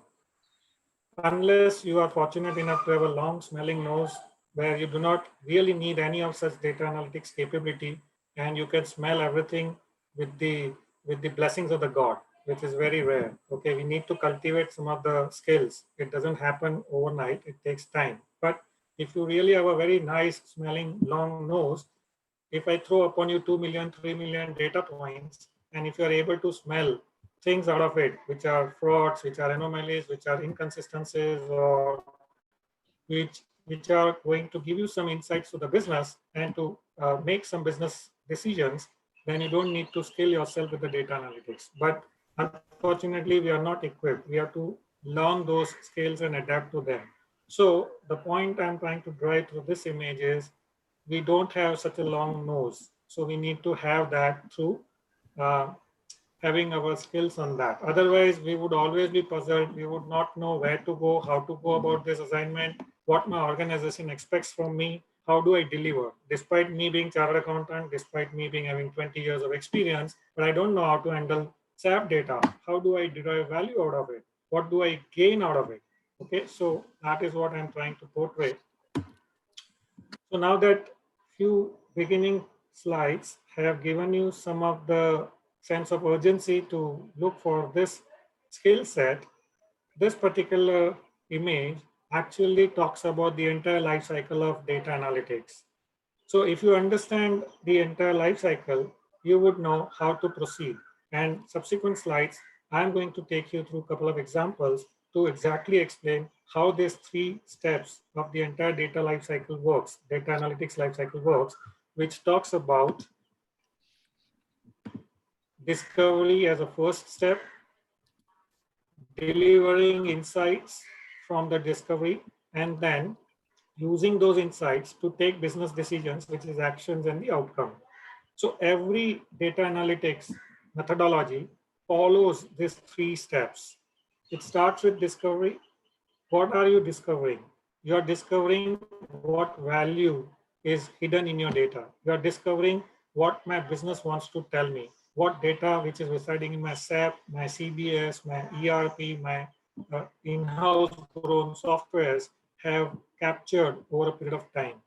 Then another aspect that you can look at while discovering is your data trustworthy? What all data that my business has collated over a period of time, is it something that I can rely upon to go to the next level? What happened and why? It basically gives you an idea of going back and dwelling into the past. Okay, you have grown 3 times over a period of 7 years. Is it good or bad? Okay, that is what your data would tell you. Your year-on-year profit has increased by 10%. Is it good or bad? And why only 10%? Why not 15%? Is it something that we have done something wrong? So up till here is what you have and what it can take you back and help you analyze your past acts. From here on, we look at the future. So this first 3 steps are basically to put you into the past, learn from the data that the business has gathered, derive value out of it, and then put to use for the future. Okay, what might happen next? So as rightly we have seen, we have to live in new normal. Everything is changing in the digital era. Your business has changed, our practices have changed, and so on and so forth. Every industry is adopting to the new technology. So what would happen to my business next? How this new technology will impact or hinder my business, positively or adversely? That is what you need to derive out of your data. What is the right answer for your business? So when you analyze, deep dive, go into the data. See, you need to be fascinated enough. You need to be talking to data as if you're talking to a human being. That is where your competency lies. So if I throw upon you a spreadsheet with 300 columns with 5 million records, you would be able to derive a value to be able to sense what that data is trying to tell me. If you pick that up and apply to the right frame of mind for the further growth of business, you have done wonders. So that is what is the expectation. And today we have tools which are available that will help you or aid you in eventually going that far. So now, today we are going to discuss a couple of case studies where I will highlight on this predict and optimize aspect of how that insight is derived from the data. And finally, you have to empower, you have to take action. See, up till here is what you have actually done. With the past data, you have decided what went wrong, what could go wrong, and then accordingly, you have decided the right bent of mind or frame of mind for the further growth of your business. However, unless you take a decision and action, the entire exercise will be futile. So the next is you have to take the insight to the right people at the right time. This is where I was referring to, that gone are those days where people used to go into the boardroom, 5 people, put the brainstorming and make a decision. No, today decisions are made with the right set of data points. Okay, you might have a way of thought, but your data might be suggesting another course of action and you will be compelled to take that course of action. That is the power of data that now every organization is leveraging on. Finally, how do you embed data analytics into your organization? So now that you have achieved the fruits, and this is the first time that your entire exercise, step 1, 2, 3, 4, 5, has given you a completely different insight about your own business, which you wouldn't have known. Now you want to integrate it. Now you want to imbibe it into your entire ecosystem. How would you go about it? And that's where I would tell you, we as a chartered accountants are the best professionals in the market. We know the business, we have the commercial acumen, and if you fine tune your knowledge and skills to data analytics capabilities, you are a much sought after professional. All right. I have just taken few names which you all can correlate to. These are all prominent names in the industry. Now, if I were to ask you, how many years back these organizations have come up in the market? How old are they? Okay, so I'm not opening a chat box again because I have to then stop the share and go back. So I'm just giving you an answer straight away that if you look at this, your Google and Netflix, they actually came into, or in fact, Amazon as well, they all came into an era where digitization was not there, isn't it? But if you look at these companies like Facebook, Airbnb, Uber, WhatsApp, Zalando, they are the ones who came where the digital era has already existed. Now, if you see such a drastic contrast in the times in which they got into the market, but they are sailing in the same boat today. They are all making money. They are all successful ventures.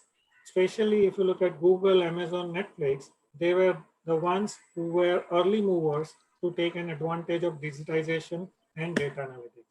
Amazon, as you all know, started with a bookstall, where you can go and physically buy a book. Okay, Netflix was there at the same point in time in 1997, not much before Amazon. So is Google. But if you look at the growth that they've achieved, it's purely because of the early mover advantage that they've had, and they've grabbed it with both hands.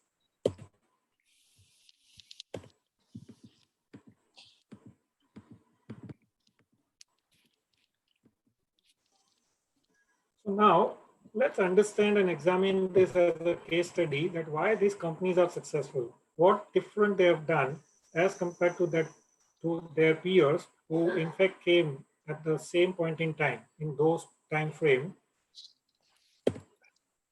So the first and foremost point that comes into your mind is they understood what digital transformation is, and they have pursued this change along their way.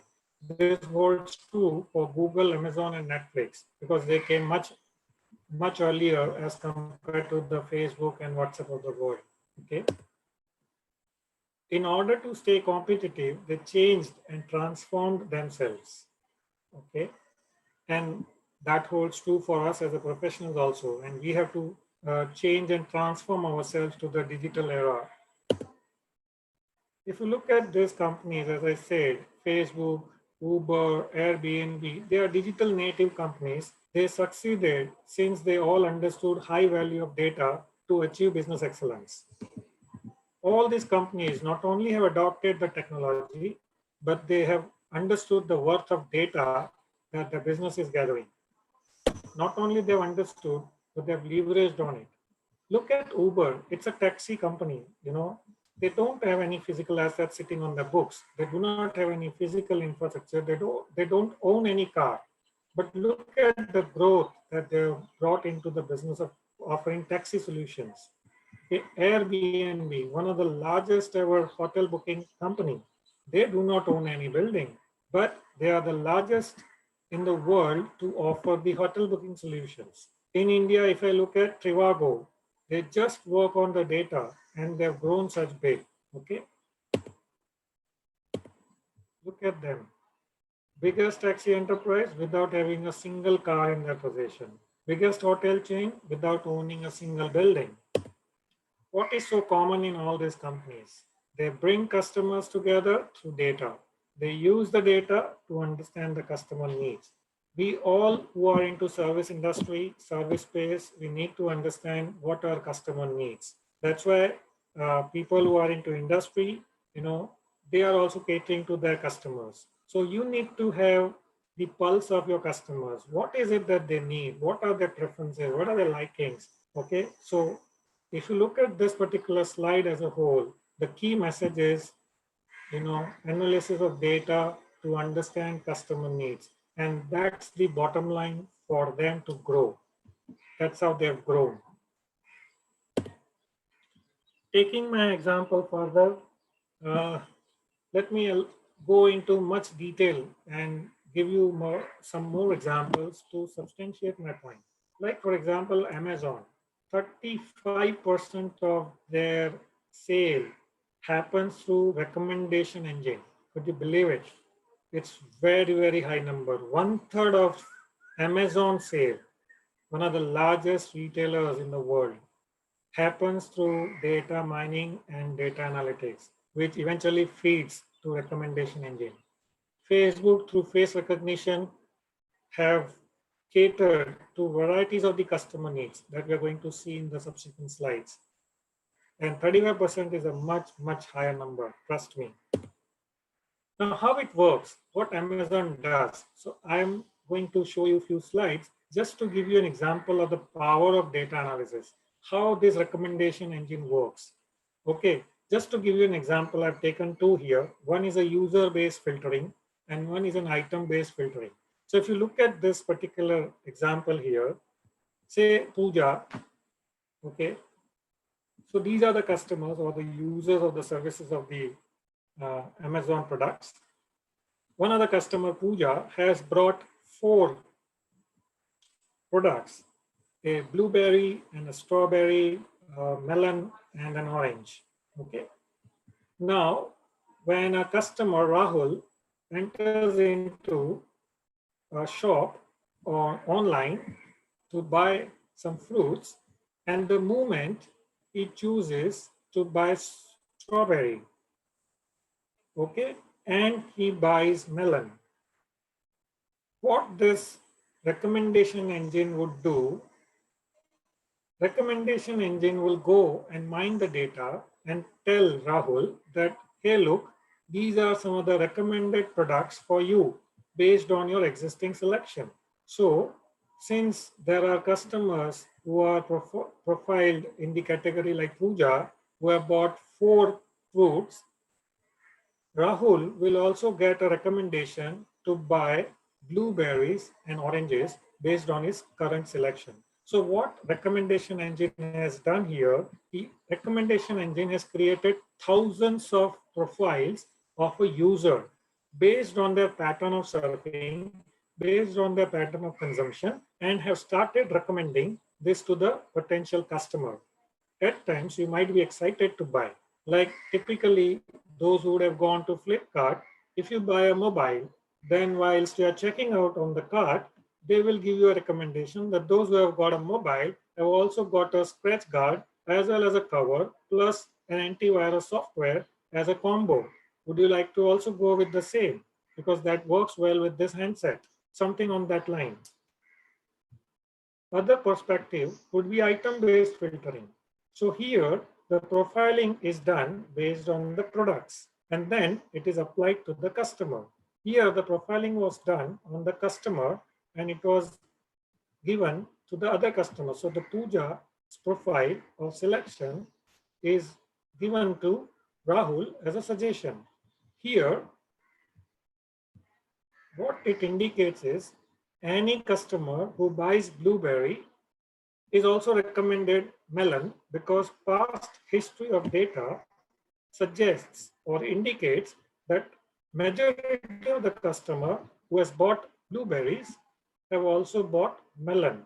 So given the example here, since Pooja has bought blueberries, melon and orange, this another customer, say Hina, has brought blueberries and melon. Whereas this customer, the moment he chooses melon, he will be given a suggestion to buy blueberries because that's what the recommendation engine has analyzed the data of the past of various customers. So maybe what I'm trying to highlight here is there can be several thousands of combinations which works on a real-time basis and gives an edge to the customers to select. Many a times it works as an education for the customer. So maybe Rahul may not know that consuming a melon along with blueberry could also have some health benefits, which a particular recommendation engine would suggest. And therefore, Rahul will be enticed or induced to buy blueberries. So it enables the growth of the business for Amazon. And again, this 35% is a very glaring number. So you can understand what value data has, and if you put it to the right perspective, you are home. Another example, say you go to the retail shop and every retail shop owner creates a unique customer ID. So for them, you as a customer becomes a target. Now, when you walk into the retail outlet, there are certain demographics, there are certain questions which you probably will end up answering to. Most of the retail outlet owners would ask you for your mobile phone, your email IDs, so that you get some promo messages, some discount coupons, so on and so forth. Now, what they do, based on your mobile number, they create your unique target ID. And every time you come and shop, based on your purchase pattern, a profiling has been created. My apologies, I'm not looking at chats for the timing. So hold on for a minute till I complete this, and then I'll open the window for chat. So what happens exactly is unique target ID has been assigned by way of a mobile number and an email ID. Now, as I said, often you come to the store and keep buying, your profile keeps getting added. So based on your buying pattern, they would realize that either you are a woman or a man, what sort of age you belong to, either you are a millennium or you are an also adolescent or you are a proper adult. They classify your age according to your shopping preferences. They dwell further and try to gauge whether you are a proprietor, you are an owner of a company, or you are into service sector, are you a pregnant woman, or are you undergoing some stress, or are you buying for a wedding, etc., etc. Then on a regular basis, this data gives a rich insight about the customer and their preferences. So next time, if, say for example, your past purchases indicates that a customer or a target is a pregnant lady, then what they do is, as a next step, they create a very customized solution. In our previous session, Anil Bhandari ji was referring to hyper sensitive customization. That is what it leads to. Here, a particular customer who is a pregnant lady will be given some coupon to buy all those products which requires during delivery. And not only that, through the purchases, they sense the delivery period also. And as you approach the delivery period closure, the kind of coupon, the kind of discount, the promo codes that comes onto your mobile, which will be very relevant to that point in time. So you might induce to buy that product at that point in time. That is what typically lies in your data. Okay, now I am taking a pause since I've got few chats. Let me see.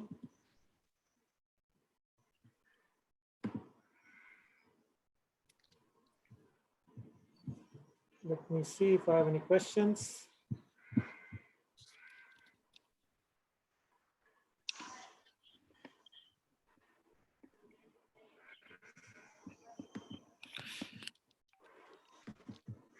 Okay.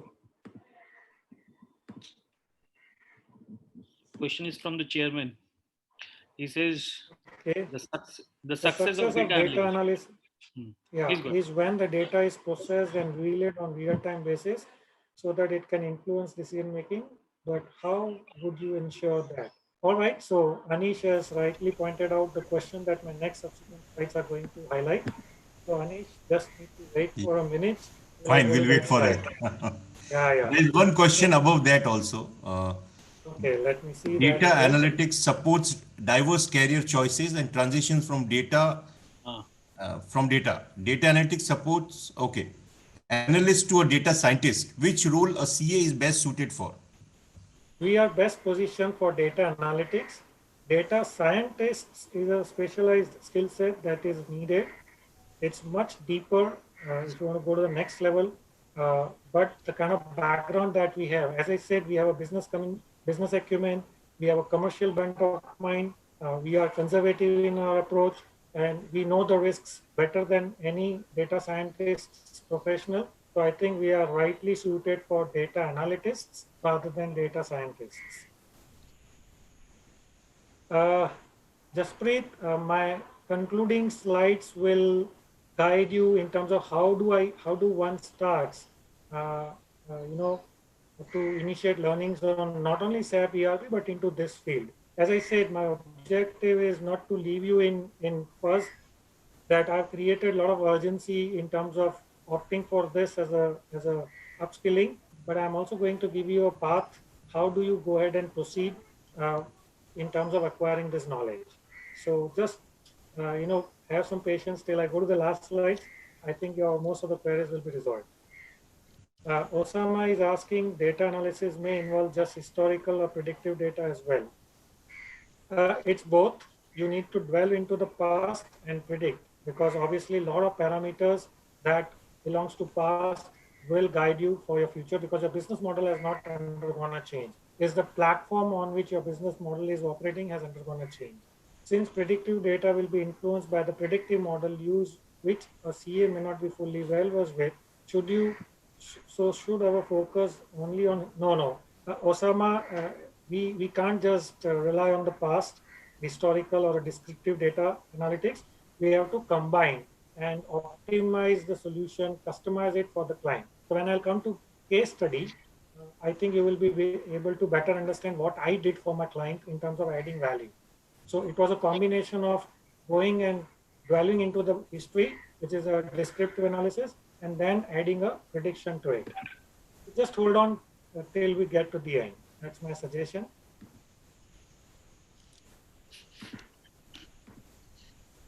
All right, so back to this example that I was referring to.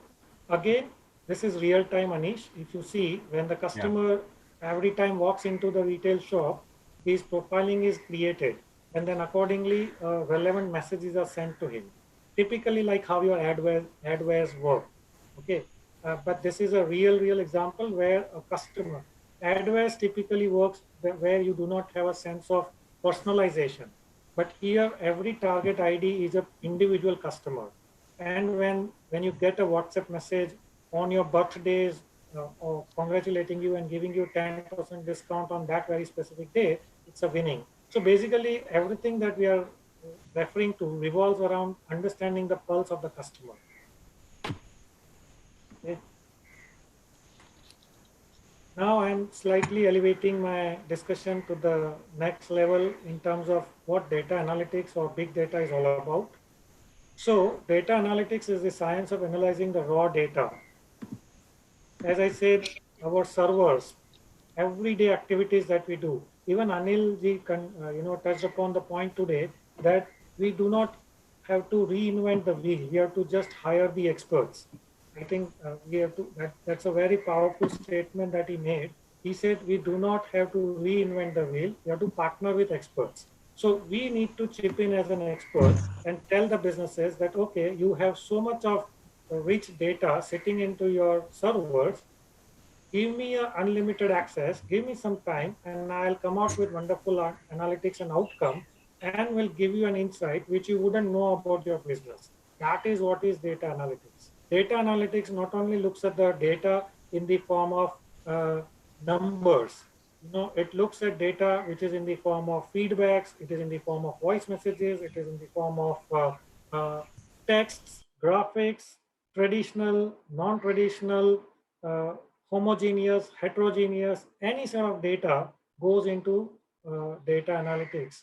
When it comes to data analysis, we limit ourselves to spreadsheets and financial statements and numbers. But when it comes to data analytics, it's a host of data points that we can look at, and then we collate them, we connect the dots and derive some sense out of it. That is the power of data analytics.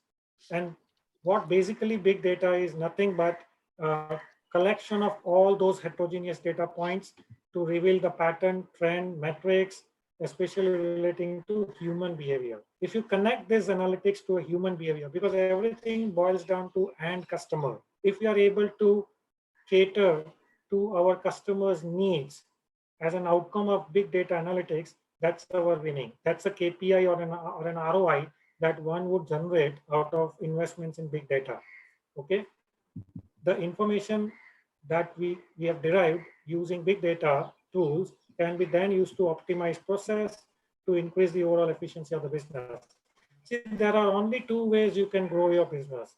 You cater to the customer needs, thereby you increase your profitability, or you optimize your process and manage your cost, and thereby you grow your business. So in both the ways, this big data analysis helps. So if big data reveals that there's a lot of waste that is taking place in your processes, a lot of cost is getting invested and not justifying the ROI, that visibility a big data analytics can give you. So any type of information can be subjected to data analytics to get the insight that can be used to support evidence-based decision making. Since the beginning of my presentation, I'm emphasizing on how we make decisions. Today, every decisions are backed up by the evidences, and big data or any form of data analytics will give you a lot of insights to back up your decisions. Discover meaning and value to solve complex business problems. Understand observable behavior and social action systems. So my next slides are going to give you a real-time example on this. I've already given you one example of Amazon, how they have increased their sales by predicting and giving the right preference to their customers. Let's look at some of the other examples as to how big data has enabled many organizations to tell what their customers needs, what their customers are. So for example, if I take a retail store again as an example, big data can give you an insight on acquisition pattern analysis of the customer. How do you acquire a customer? What are their needs? What is it that they prefer? Okay, collaborative filtering. I gave you an example of item-based and user-based prediction. That goes into collaborative filtering. Customer-specific scorecards. You create a target ID, have a profiling. See, gone are the days when I was getting married, my parents were inquiring about my future wife in terms of, asking the relatives, asking their friends, and so on and so forth. Today, we don't have to inquire and do due diligence on them, asking their friends and relatives. You just go to Facebook, Twitter, or put everything on their Facebook. You can kind of create their profiling. Okay, so you can literally create a profiling of each and every of your customer, supplier, regulator without even physically meeting them. I would rather drop some links on the chat box at the end of the session. There are business models which, based on your activities that you do on your mobile phone, create a parallel profile to a CIBIL score. Suppose if you do not have a banking history, okay, you do not have any past history of your financials available with the banking system, you can't get a loan. Especially in India, we have a CIBIL score, and higher the CIBIL score, better your strength of lending is. But imagine if I am a person who doesn't have a CIBIL score. I am a small scale roadside shop owner. I have a very small business. Does that mean that I cannot get the loan? Of course, that's what the reality is. But 1/3 of the Indian population doesn't have a CIBIL score. There are business models which provides them the funding with 90% recovery ratio, which is very high. And lending to poor and with no credit history, which only 10% NPA ratio, is a fabulous business model. What typically they do, they gain an access to your mobile. They collect certain data points from your mobile handset, like how many people you call in a day, what is your commute pattern, okay, how they review your messages and derive a pattern out of it by filtering on the keywords. Okay, they know, okay, if you've called 70 customers, that means you have a good customer base. If you've called 80 different people on a day, that means you have a good social system. You have a good social connect. If your travel pattern is very common, like from your house to your store, that means you are a very business focused person. So these are certain parallel points that they design to derive your parallel score. Isn't it amazing? Isn't it fascinating that I have not met my customer, but only gaining an access to the mobile phone, I am creating a parallel financial model, and based on that score, I am giving a loan, and that too with the assurance that I'll get the money 90% of the times. So that is the power of analyzing the data. You can create your own business model. It's not that you need to be only into CA practice. You can parallelly start a business model to give such sort of a services. Real time, which is what Anish was asking, that how can I use this data on a real time basis? This is what I'm going to show you in the couple of slides ahead. And finally, determine optimal price. See, at times you keep a price of the product. The product is very good, fantastic product. Customer comes, appreciates the product, but doesn't buy. Why? Because they think that the price is exorbitant. They think that this is not the right price at which I should be buying. Better I should wait till the price goes down. So I have a hunch to buy the product, but I'm not buying just because price is not the right price for me. Now, with this real-time modeling, real-time, I am able to optimize my price and lure my customer to buy. Let me show you a couple of slides to give you this perspective. Again, this is like an example of a very large store using big data to kind of analyze the customer through their pattern of consumption and various other data points. Now, coming to this example, here, this is a store owner managing the customer choice on a real-time basis. So he has this software on a real-time basis. It is showing what is the customer choice. Say, for example, here, milk. 78% customers prefer this brand of milk. Okay, this is what the past history, digging into the history, suggests. Okay, now he has fixed the price at $2.39.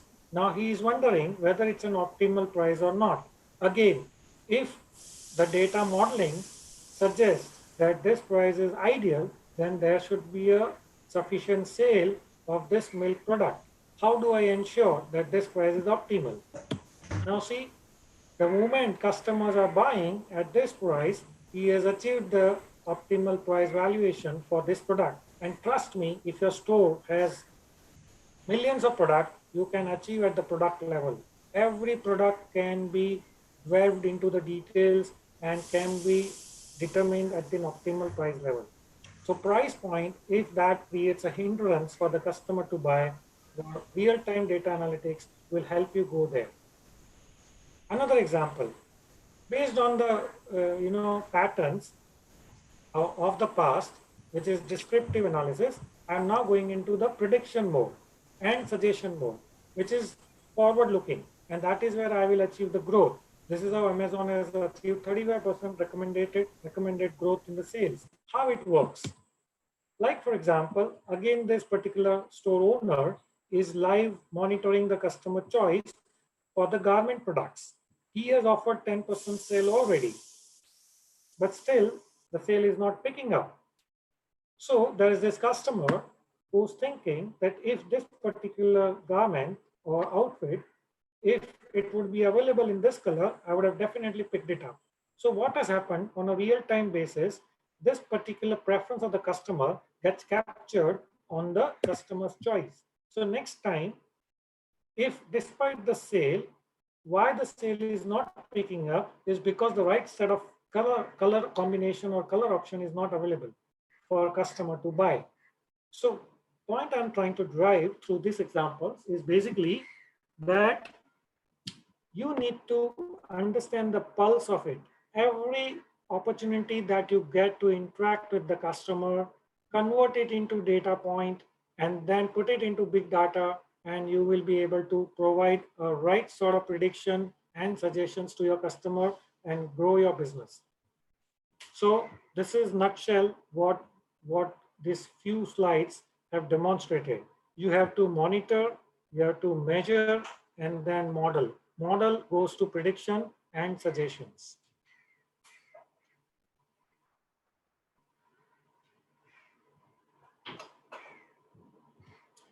So basically, eventually everything boils down to efficient and effective business model. Only thing you need to manage is your suppliers, because now with this, if your demand is really going to spurt up, you really need to manage your suppliers so that they can deliver in time, and thereby you will have a very efficiently managed cost. As I said, every business has the core objective of increasing the revenue and minimizing the cost. And trust me, data analytics, either through big data or otherwise, will eventually contribute to the growth. And thereby everybody earns out of it. So now before I go to case study, I am taking a pause here. If you have any queries, questions, let's spend some time over there.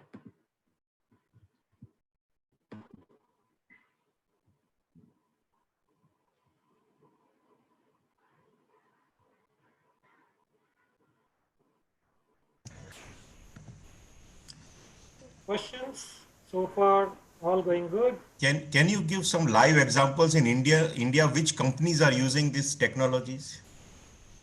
I think most of the dominant players, I think in one or the other way, every company is doing it. I'll give you some other case studies of my customers that have used data analytics, then we have embedded machine learning and artificial intelligence. But to be very frank, you name any retailers, okay, like for example, any e-commerce company, Like Big Bazaar? Flipkart, Big Bazaar, D-Mart, Pantaloon, Shopper Stop, your retail outlets like, there are famous jewelry shops like, don't often remember the name, but very popular outlet in India. Kalyan Jewelers? No, not Kalyan Jewelers. The brand ambassador is Hrithik Roshan. Not just getting the name. So they do a lot of data analytics on that. Then you have so many hotels, Trivago, for example. Then you have Book My Show. Even the restaurant, chain of restaurants in India, hotels. So there are plenty of examples. The point I'm trying to drive is that today bigger players are into the game, but this is the era where everybody wants to leverage and tap onto this technology. So but, earlier you talked about the face recognition, right? Yes. But for the face recognition, you need to capture that data and then use next time when the person comes. So is it allowed in terms of legality? I would rather refrain my discussion on this forum in terms of legality, but just to give you a perspective, on these free platforms, we accept the terms and conditions. Okay, so the original service provider relieves themselves from all the privacy norms, all the GDPR norms or data privacy norms. So the responsibility rests with the users, unless you are a paid user and you have your proper arrangements, commercial arrangements to avail their services. So it will be really difficult to comment on this in a very general way. We need to look at case to case. Like, for example, I gave you an example of a Facebook. So if you're a free user and Facebook is actually recognizing your face, forget about Facebook, even your mobile recognizes your face, isn't it? Now, somewhere that data resides in your mobile phone. And we have so many freewares that we have installed in our mobile phones. And we give access to our hard drive of mobile phone. So wouldn't you wonder that they would be having an access to our data? Obviously, they would have. Like, for example, Truecaller, they gain the entire access to sense our data which is residing in the mobile. So obviously your fingerprinting, yeah, Joya Lucas. Yes, that's a brand that I was referring to. Thanks, Bhavna, for reminding me. Yeah, Bhavna Jadhav has mentioned that. Yeah, so Joya Lucas is one of the very prominent leader in this space to use data analytics, and they predict the customer choice. Could you believe if you go to the store, they would tell you exactly based on your selection that you made at the store that what other selections that you would like. So if you're buying a, say for example, a gold ornament for a wedding, they would real-time basis tell you that, hey, look, you know, these are other 4 patterns that would suit you and onto your occasion. So that's the power of real-time analytics. We have a member from Joya Lucas, so we will ask him for the vote. Oh, okay. Maybe you would kind of gather some more insights from them. Yeah. Yes. So Osama, the case study that I am having, I have many case studies, but considering that I have given a 1 hour time, I'm limited to one of the case study where we have actually used the data analytics for fraud detection. So I'm coming to that because I do a lot of forensics assignments, so that's where my forte lies. So Anishji, do I have some time to take through the case study quickly? Yes. Yeah. 10-15 minutes. 15 minutes. 15 minutes? Yes. Yeah. So let me quickly cover these case studies. It's going to be very interesting. So let me give you a background about this case study. This is regarding one of the ATM audits that we have done for one of our clients. So basically what ATM audit is all about is that in India, it is mandatory to conduct the on-site audit of every ATM to validate the physical cash count once in 2 months. So in India, we have about 2.2 lakhs, about 220,000 ATMs deployed across India. So our client was suffering from one of the major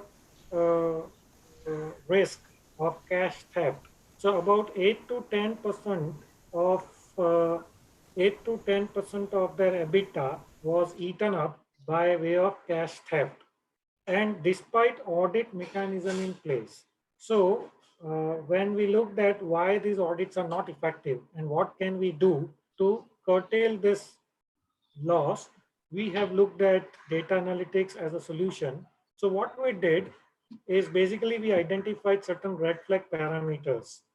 Okay, so if you look at these parameters, these are each data points that would go into my data analytics engine. You would see some of them are not traditional data points in the form of databases or numbers. They are softer aspects of the data points. Like, for example, if I look at, say, my client has a population of 70,000 ATMs, I would look at what is the mix of the ATMs that they are managing.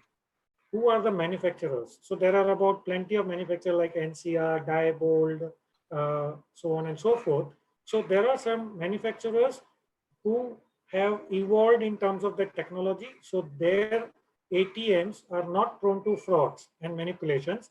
So the comfort level is on a higher side. But there are certain ATM manufacturers, they have not upgraded the technology of manufacturing. So their ATMs have certain lacunas and vulnerabilities. Then what are the locking mechanisms? Are they manually locked? Are they semi-automatic or they have a digital lock? So based on the type of lock, it becomes so we will assign a score. So if there's a digital lock, the score is very high in terms of the probability of risk being less. If there is a manual lock, then the probability is high in terms of the manipulation being very high. The probability of manipulation of cash theft is very high. Similarly, software version. So every ATM machine has a software. And most of these ATMs work on the Microsoft. So even within Microsoft, like Microsoft XP or Microsoft 7 Corporate Edition, they had certain vulnerabilities which were very critical vulnerabilities. So if ATMs have those sort of softwares, then they would go into the list of high-risk audits, high-risk ATMs. Similarly, the location of the ATM, if they are deployed on the Naxalite or the isolated areas, then they are very risky ATMs. Some ATMs which are attached to branch, which are called as captive ATMs, they are not that risky. Somebody to steal money is, the probability is very less. Then having a camera, lobby camera in the premise of the ATM, pinhole camera within the ATM, having a security guard protecting the entire premise and the periphery of the ATM. Banks ecosystem, one of the very important parameters that we have looked at, which is whether the ATM is owned by a private bank versus nationalized bank. So we give different scores and ratings to this parameter. One of the very important criteria was frequency of reconciliation. So there's a 4-way reconciliation that takes place in ATM industry. ATM carries its own GL. In the core banking solution, there is a GL separately kept for that ATM.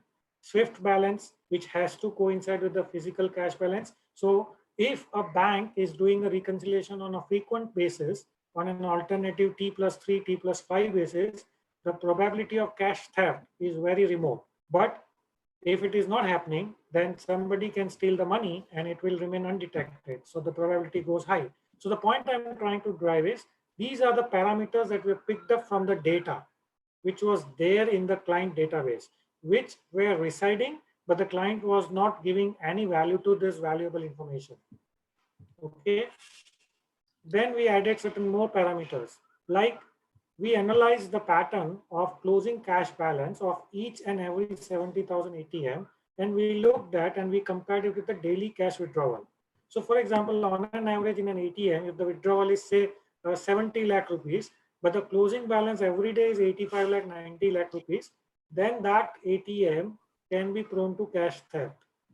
Again, time taken to load cash was higher than the standard time. So the custodian who was loading the machine was taking more time. So obviously he would have spent extra time to steal the money and make over the things internally. Then frequency of loading, out of cash situations. I'm not going to go in detail. I'm just trying to give you that if you look at these data points, many of them are non-traditional, like age of the custodian, how many years the custodian is working in the organization. In this industry, the older you become, the riskier you are, because you learn the tricks of the trade and you can steal the money better and without any traces being left. Okay. You know, there are certain internal controls, like in case of ATM, RBI mandates that there has to be a team of 2 people who should go and load the cash. So if there's no rotation of the custodian, if person A and B are going and loading the machine for last 1 year, they would obviously join hands, connive together and steal the money. But if you keep rotating the custodians, then you will not be giving the opportunity to develop a friendship or some sort of a connivance between them. So if that is not happening, that becomes a red flag for us. Frequent failure of ATM. ATM unavailable to serve the customer was one of the parameters that worked wonders for us. So what we have done, these many, so what I've listed are only few parameters. We have got a list of more than 900 such parameters, which we have taken only by studying the data residing in the server. It took us about more than 8 weeks to only study data and come out with 900 plus parameters to predict based on the history which ATM will have a theft. Now, look at the benefits that we have yielded to our customer.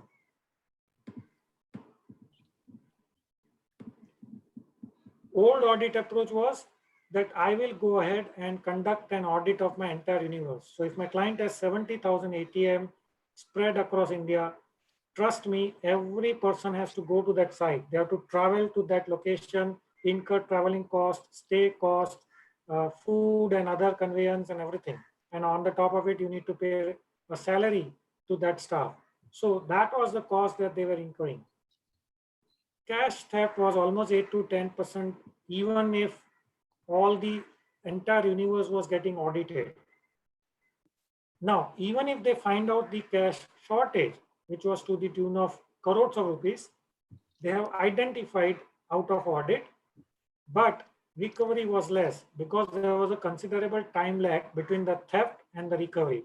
In some scenarios, when we file FIR against those custodians who have stolen the money, they are not traceable. They would have left the organization because their salary is too less.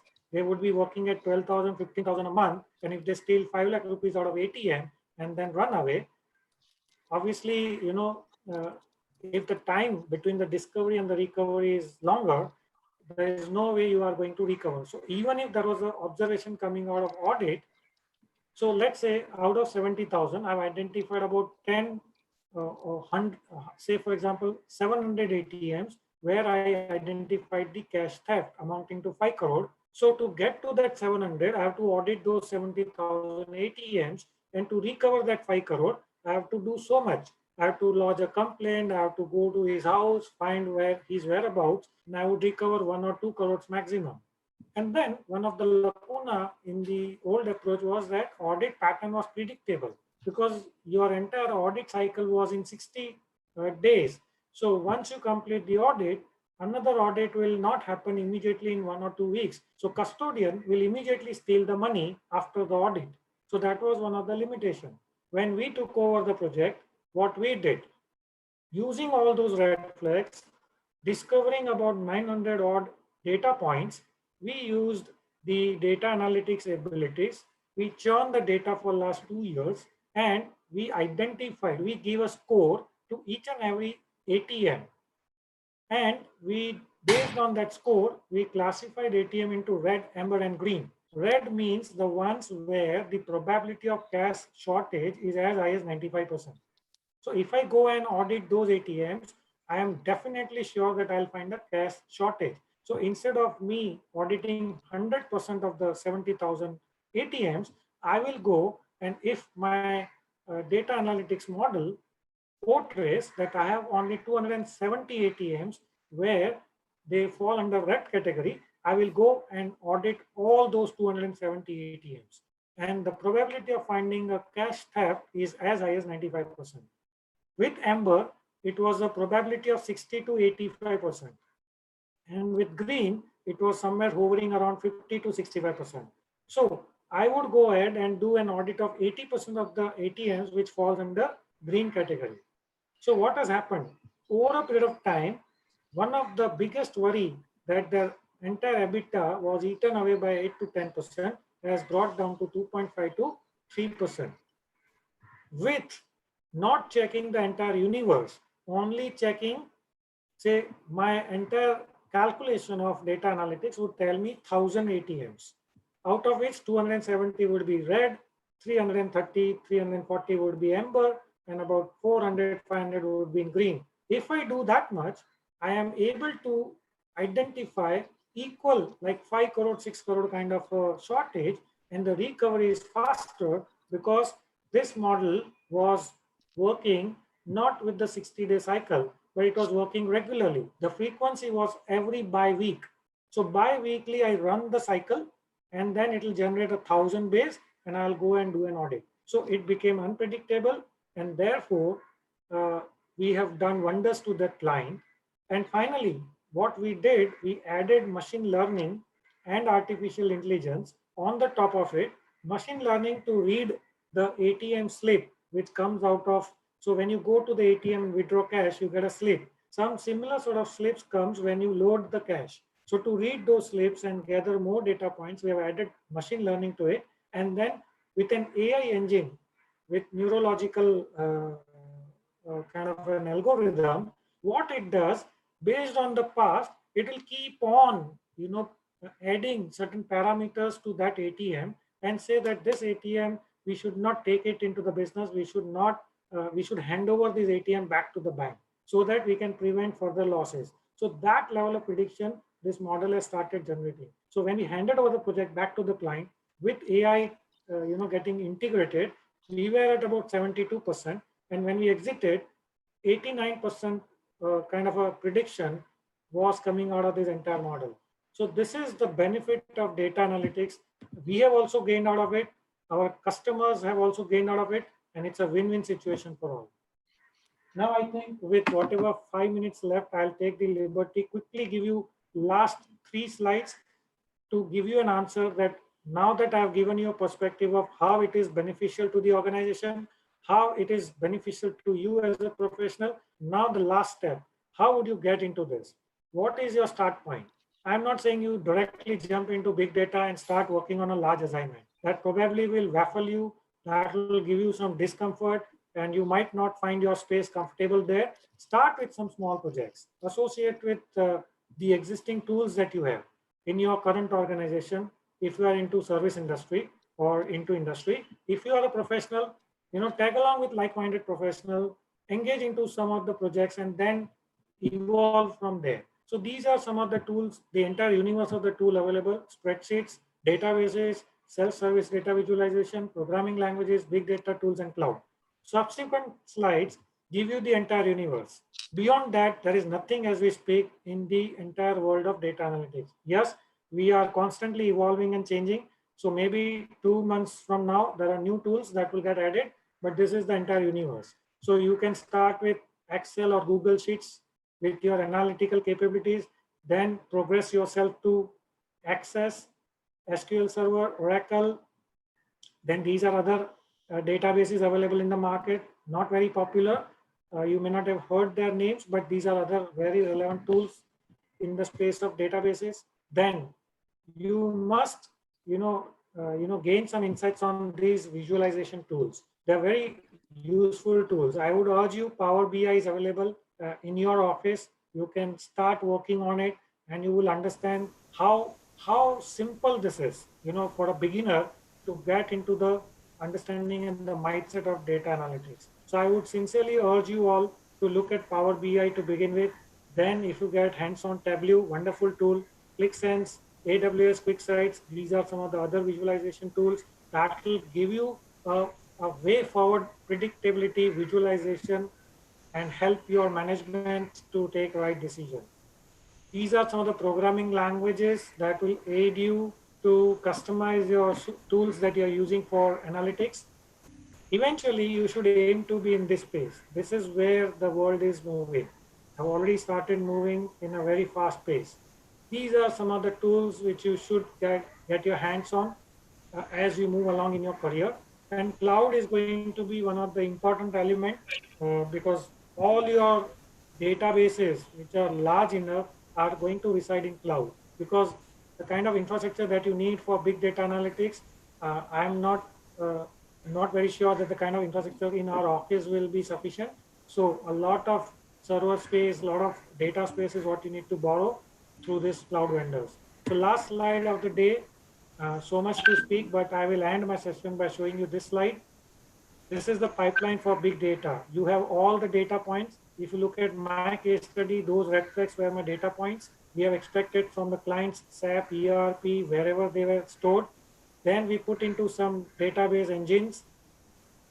Then these are APIs or SQL analyzers who are front ends to kind of give you some understanding of the data, some visualization of the data. And this is where you can finally go back to your client and show them these dashboards, give them the insights of the data so that they are able to take the right decision for the growth of their business. So I am not going to cover this. These are some of the concepts which you know, but we are going to move from here to here. Okay, so this is how one should grow. The examples that I gave you of the retail outlets were of descriptive. The example, the use case that I have discussed was based on descriptive, moving to predictive, so on and so forth. So these are some of the things that I have for you. Descriptive gives you a historical answer as to what happened. Diagnostic will give you an answer to why what has happened in the past. Predictive will tell you what will happen in the future. And lastly, this is where value comes, what actions to take. Unless you work on the actions, nothing is going to benefit. So that's it from my side. My apologies, I've taken 10 more minutes, but I'm sure you wouldn't mind it. So any Thank you, questions, Mr. you can reach out to me on this email ID. And I thank you for your patience listening.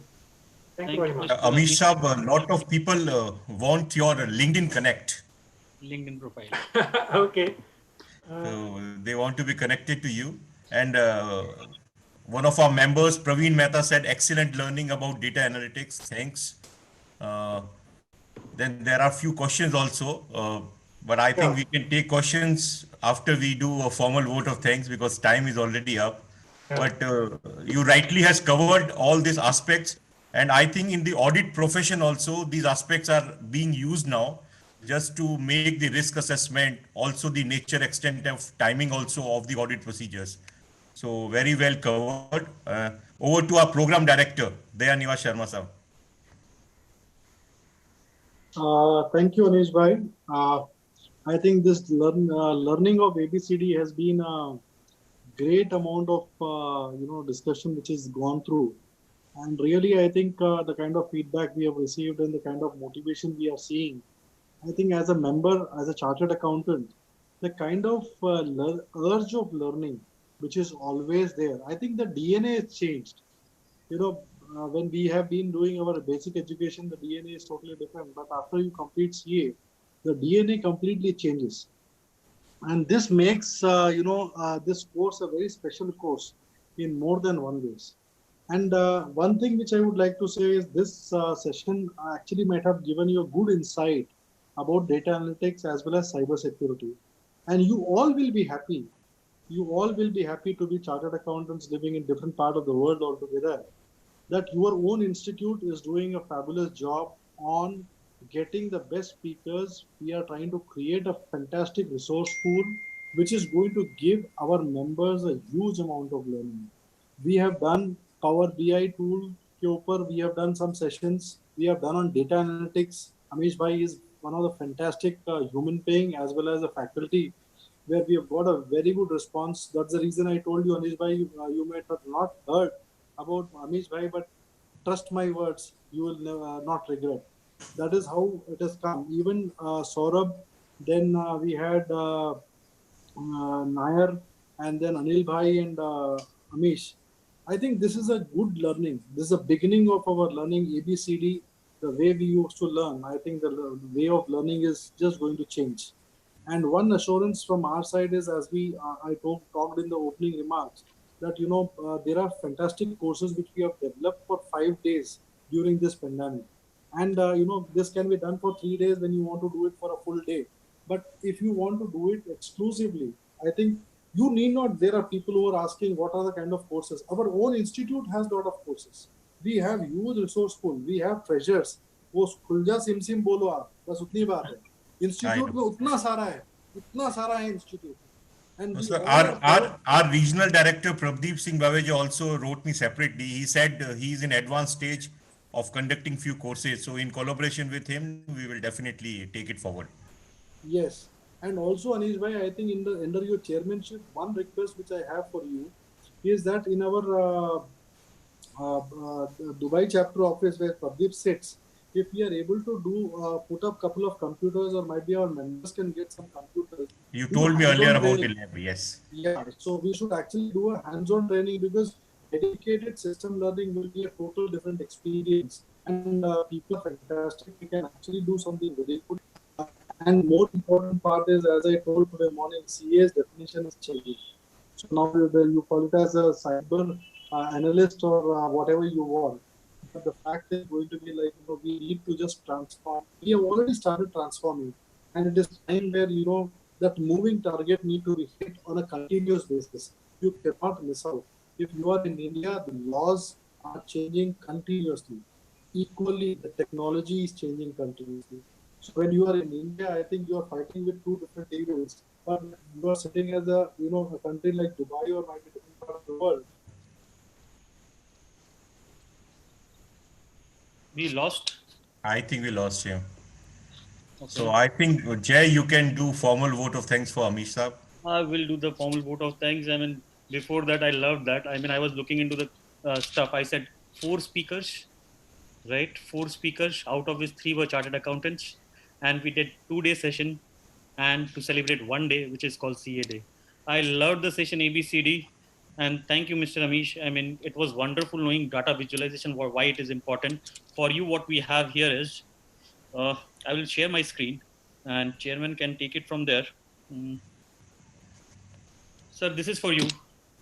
Thank you very much for guiding us and telling us how exactly data analytics is important. This session was not possible without our support from our sponsors. So I will formally thank our principal sponsors Danup, Tally, Lulu, Shura Group, Malabar Gold and Diamonds, Platinum sponsors Century, AGMC, Creston Menon, MMJS, IFCO, Al Rawabi, Gulf Islamic Investment, CRIF, Clyde and Company, our media partner Khalij Times, our institutional partner Delhi Public School, and our banking partner Bank of Baroda. It was not possible without them. Thank you very much. I love the sessions. Stop sharing my screen. Over to you, Chairman. I would like to thank all our members who have joined us, have Sir, spent. I have a small poll which, if you want, I want to run that poll. Yeah. After I thank the members. So members, please hold on. Don't leave us. Uh, Amish Saab, thank you very much once again. It was really an insightful presentation, and your ATM use case is very popular now. So, and frankly, I tried to connect you. I got 3 Amish Thakkar on the LinkedIn, but didn't know which one you are. So I have not sent you the request. So thank you very much, our Vice Chairman, Treasurer, Secretary, everyone, all the Managing Committee and all the members. Thank you. You can do the poll now, Jay. Thank you very much. This is for the members. The question is pretty simple. Go for it. Did you enjoy 5-day celebration of CA Day starting from 1st July, finally ending today, covering CSI initiative like plantation, blood donation, social initiatives like musical gala, motivational event like Pride and Courage, technical event on ABCD of technology. 34 people, 128 I can see. Here we know who is voting what, right? No, we don't know. No. That's anonymous. That's anonymous. We have tried. It is anonymous. Thank you very much. I mean, we have tried your best.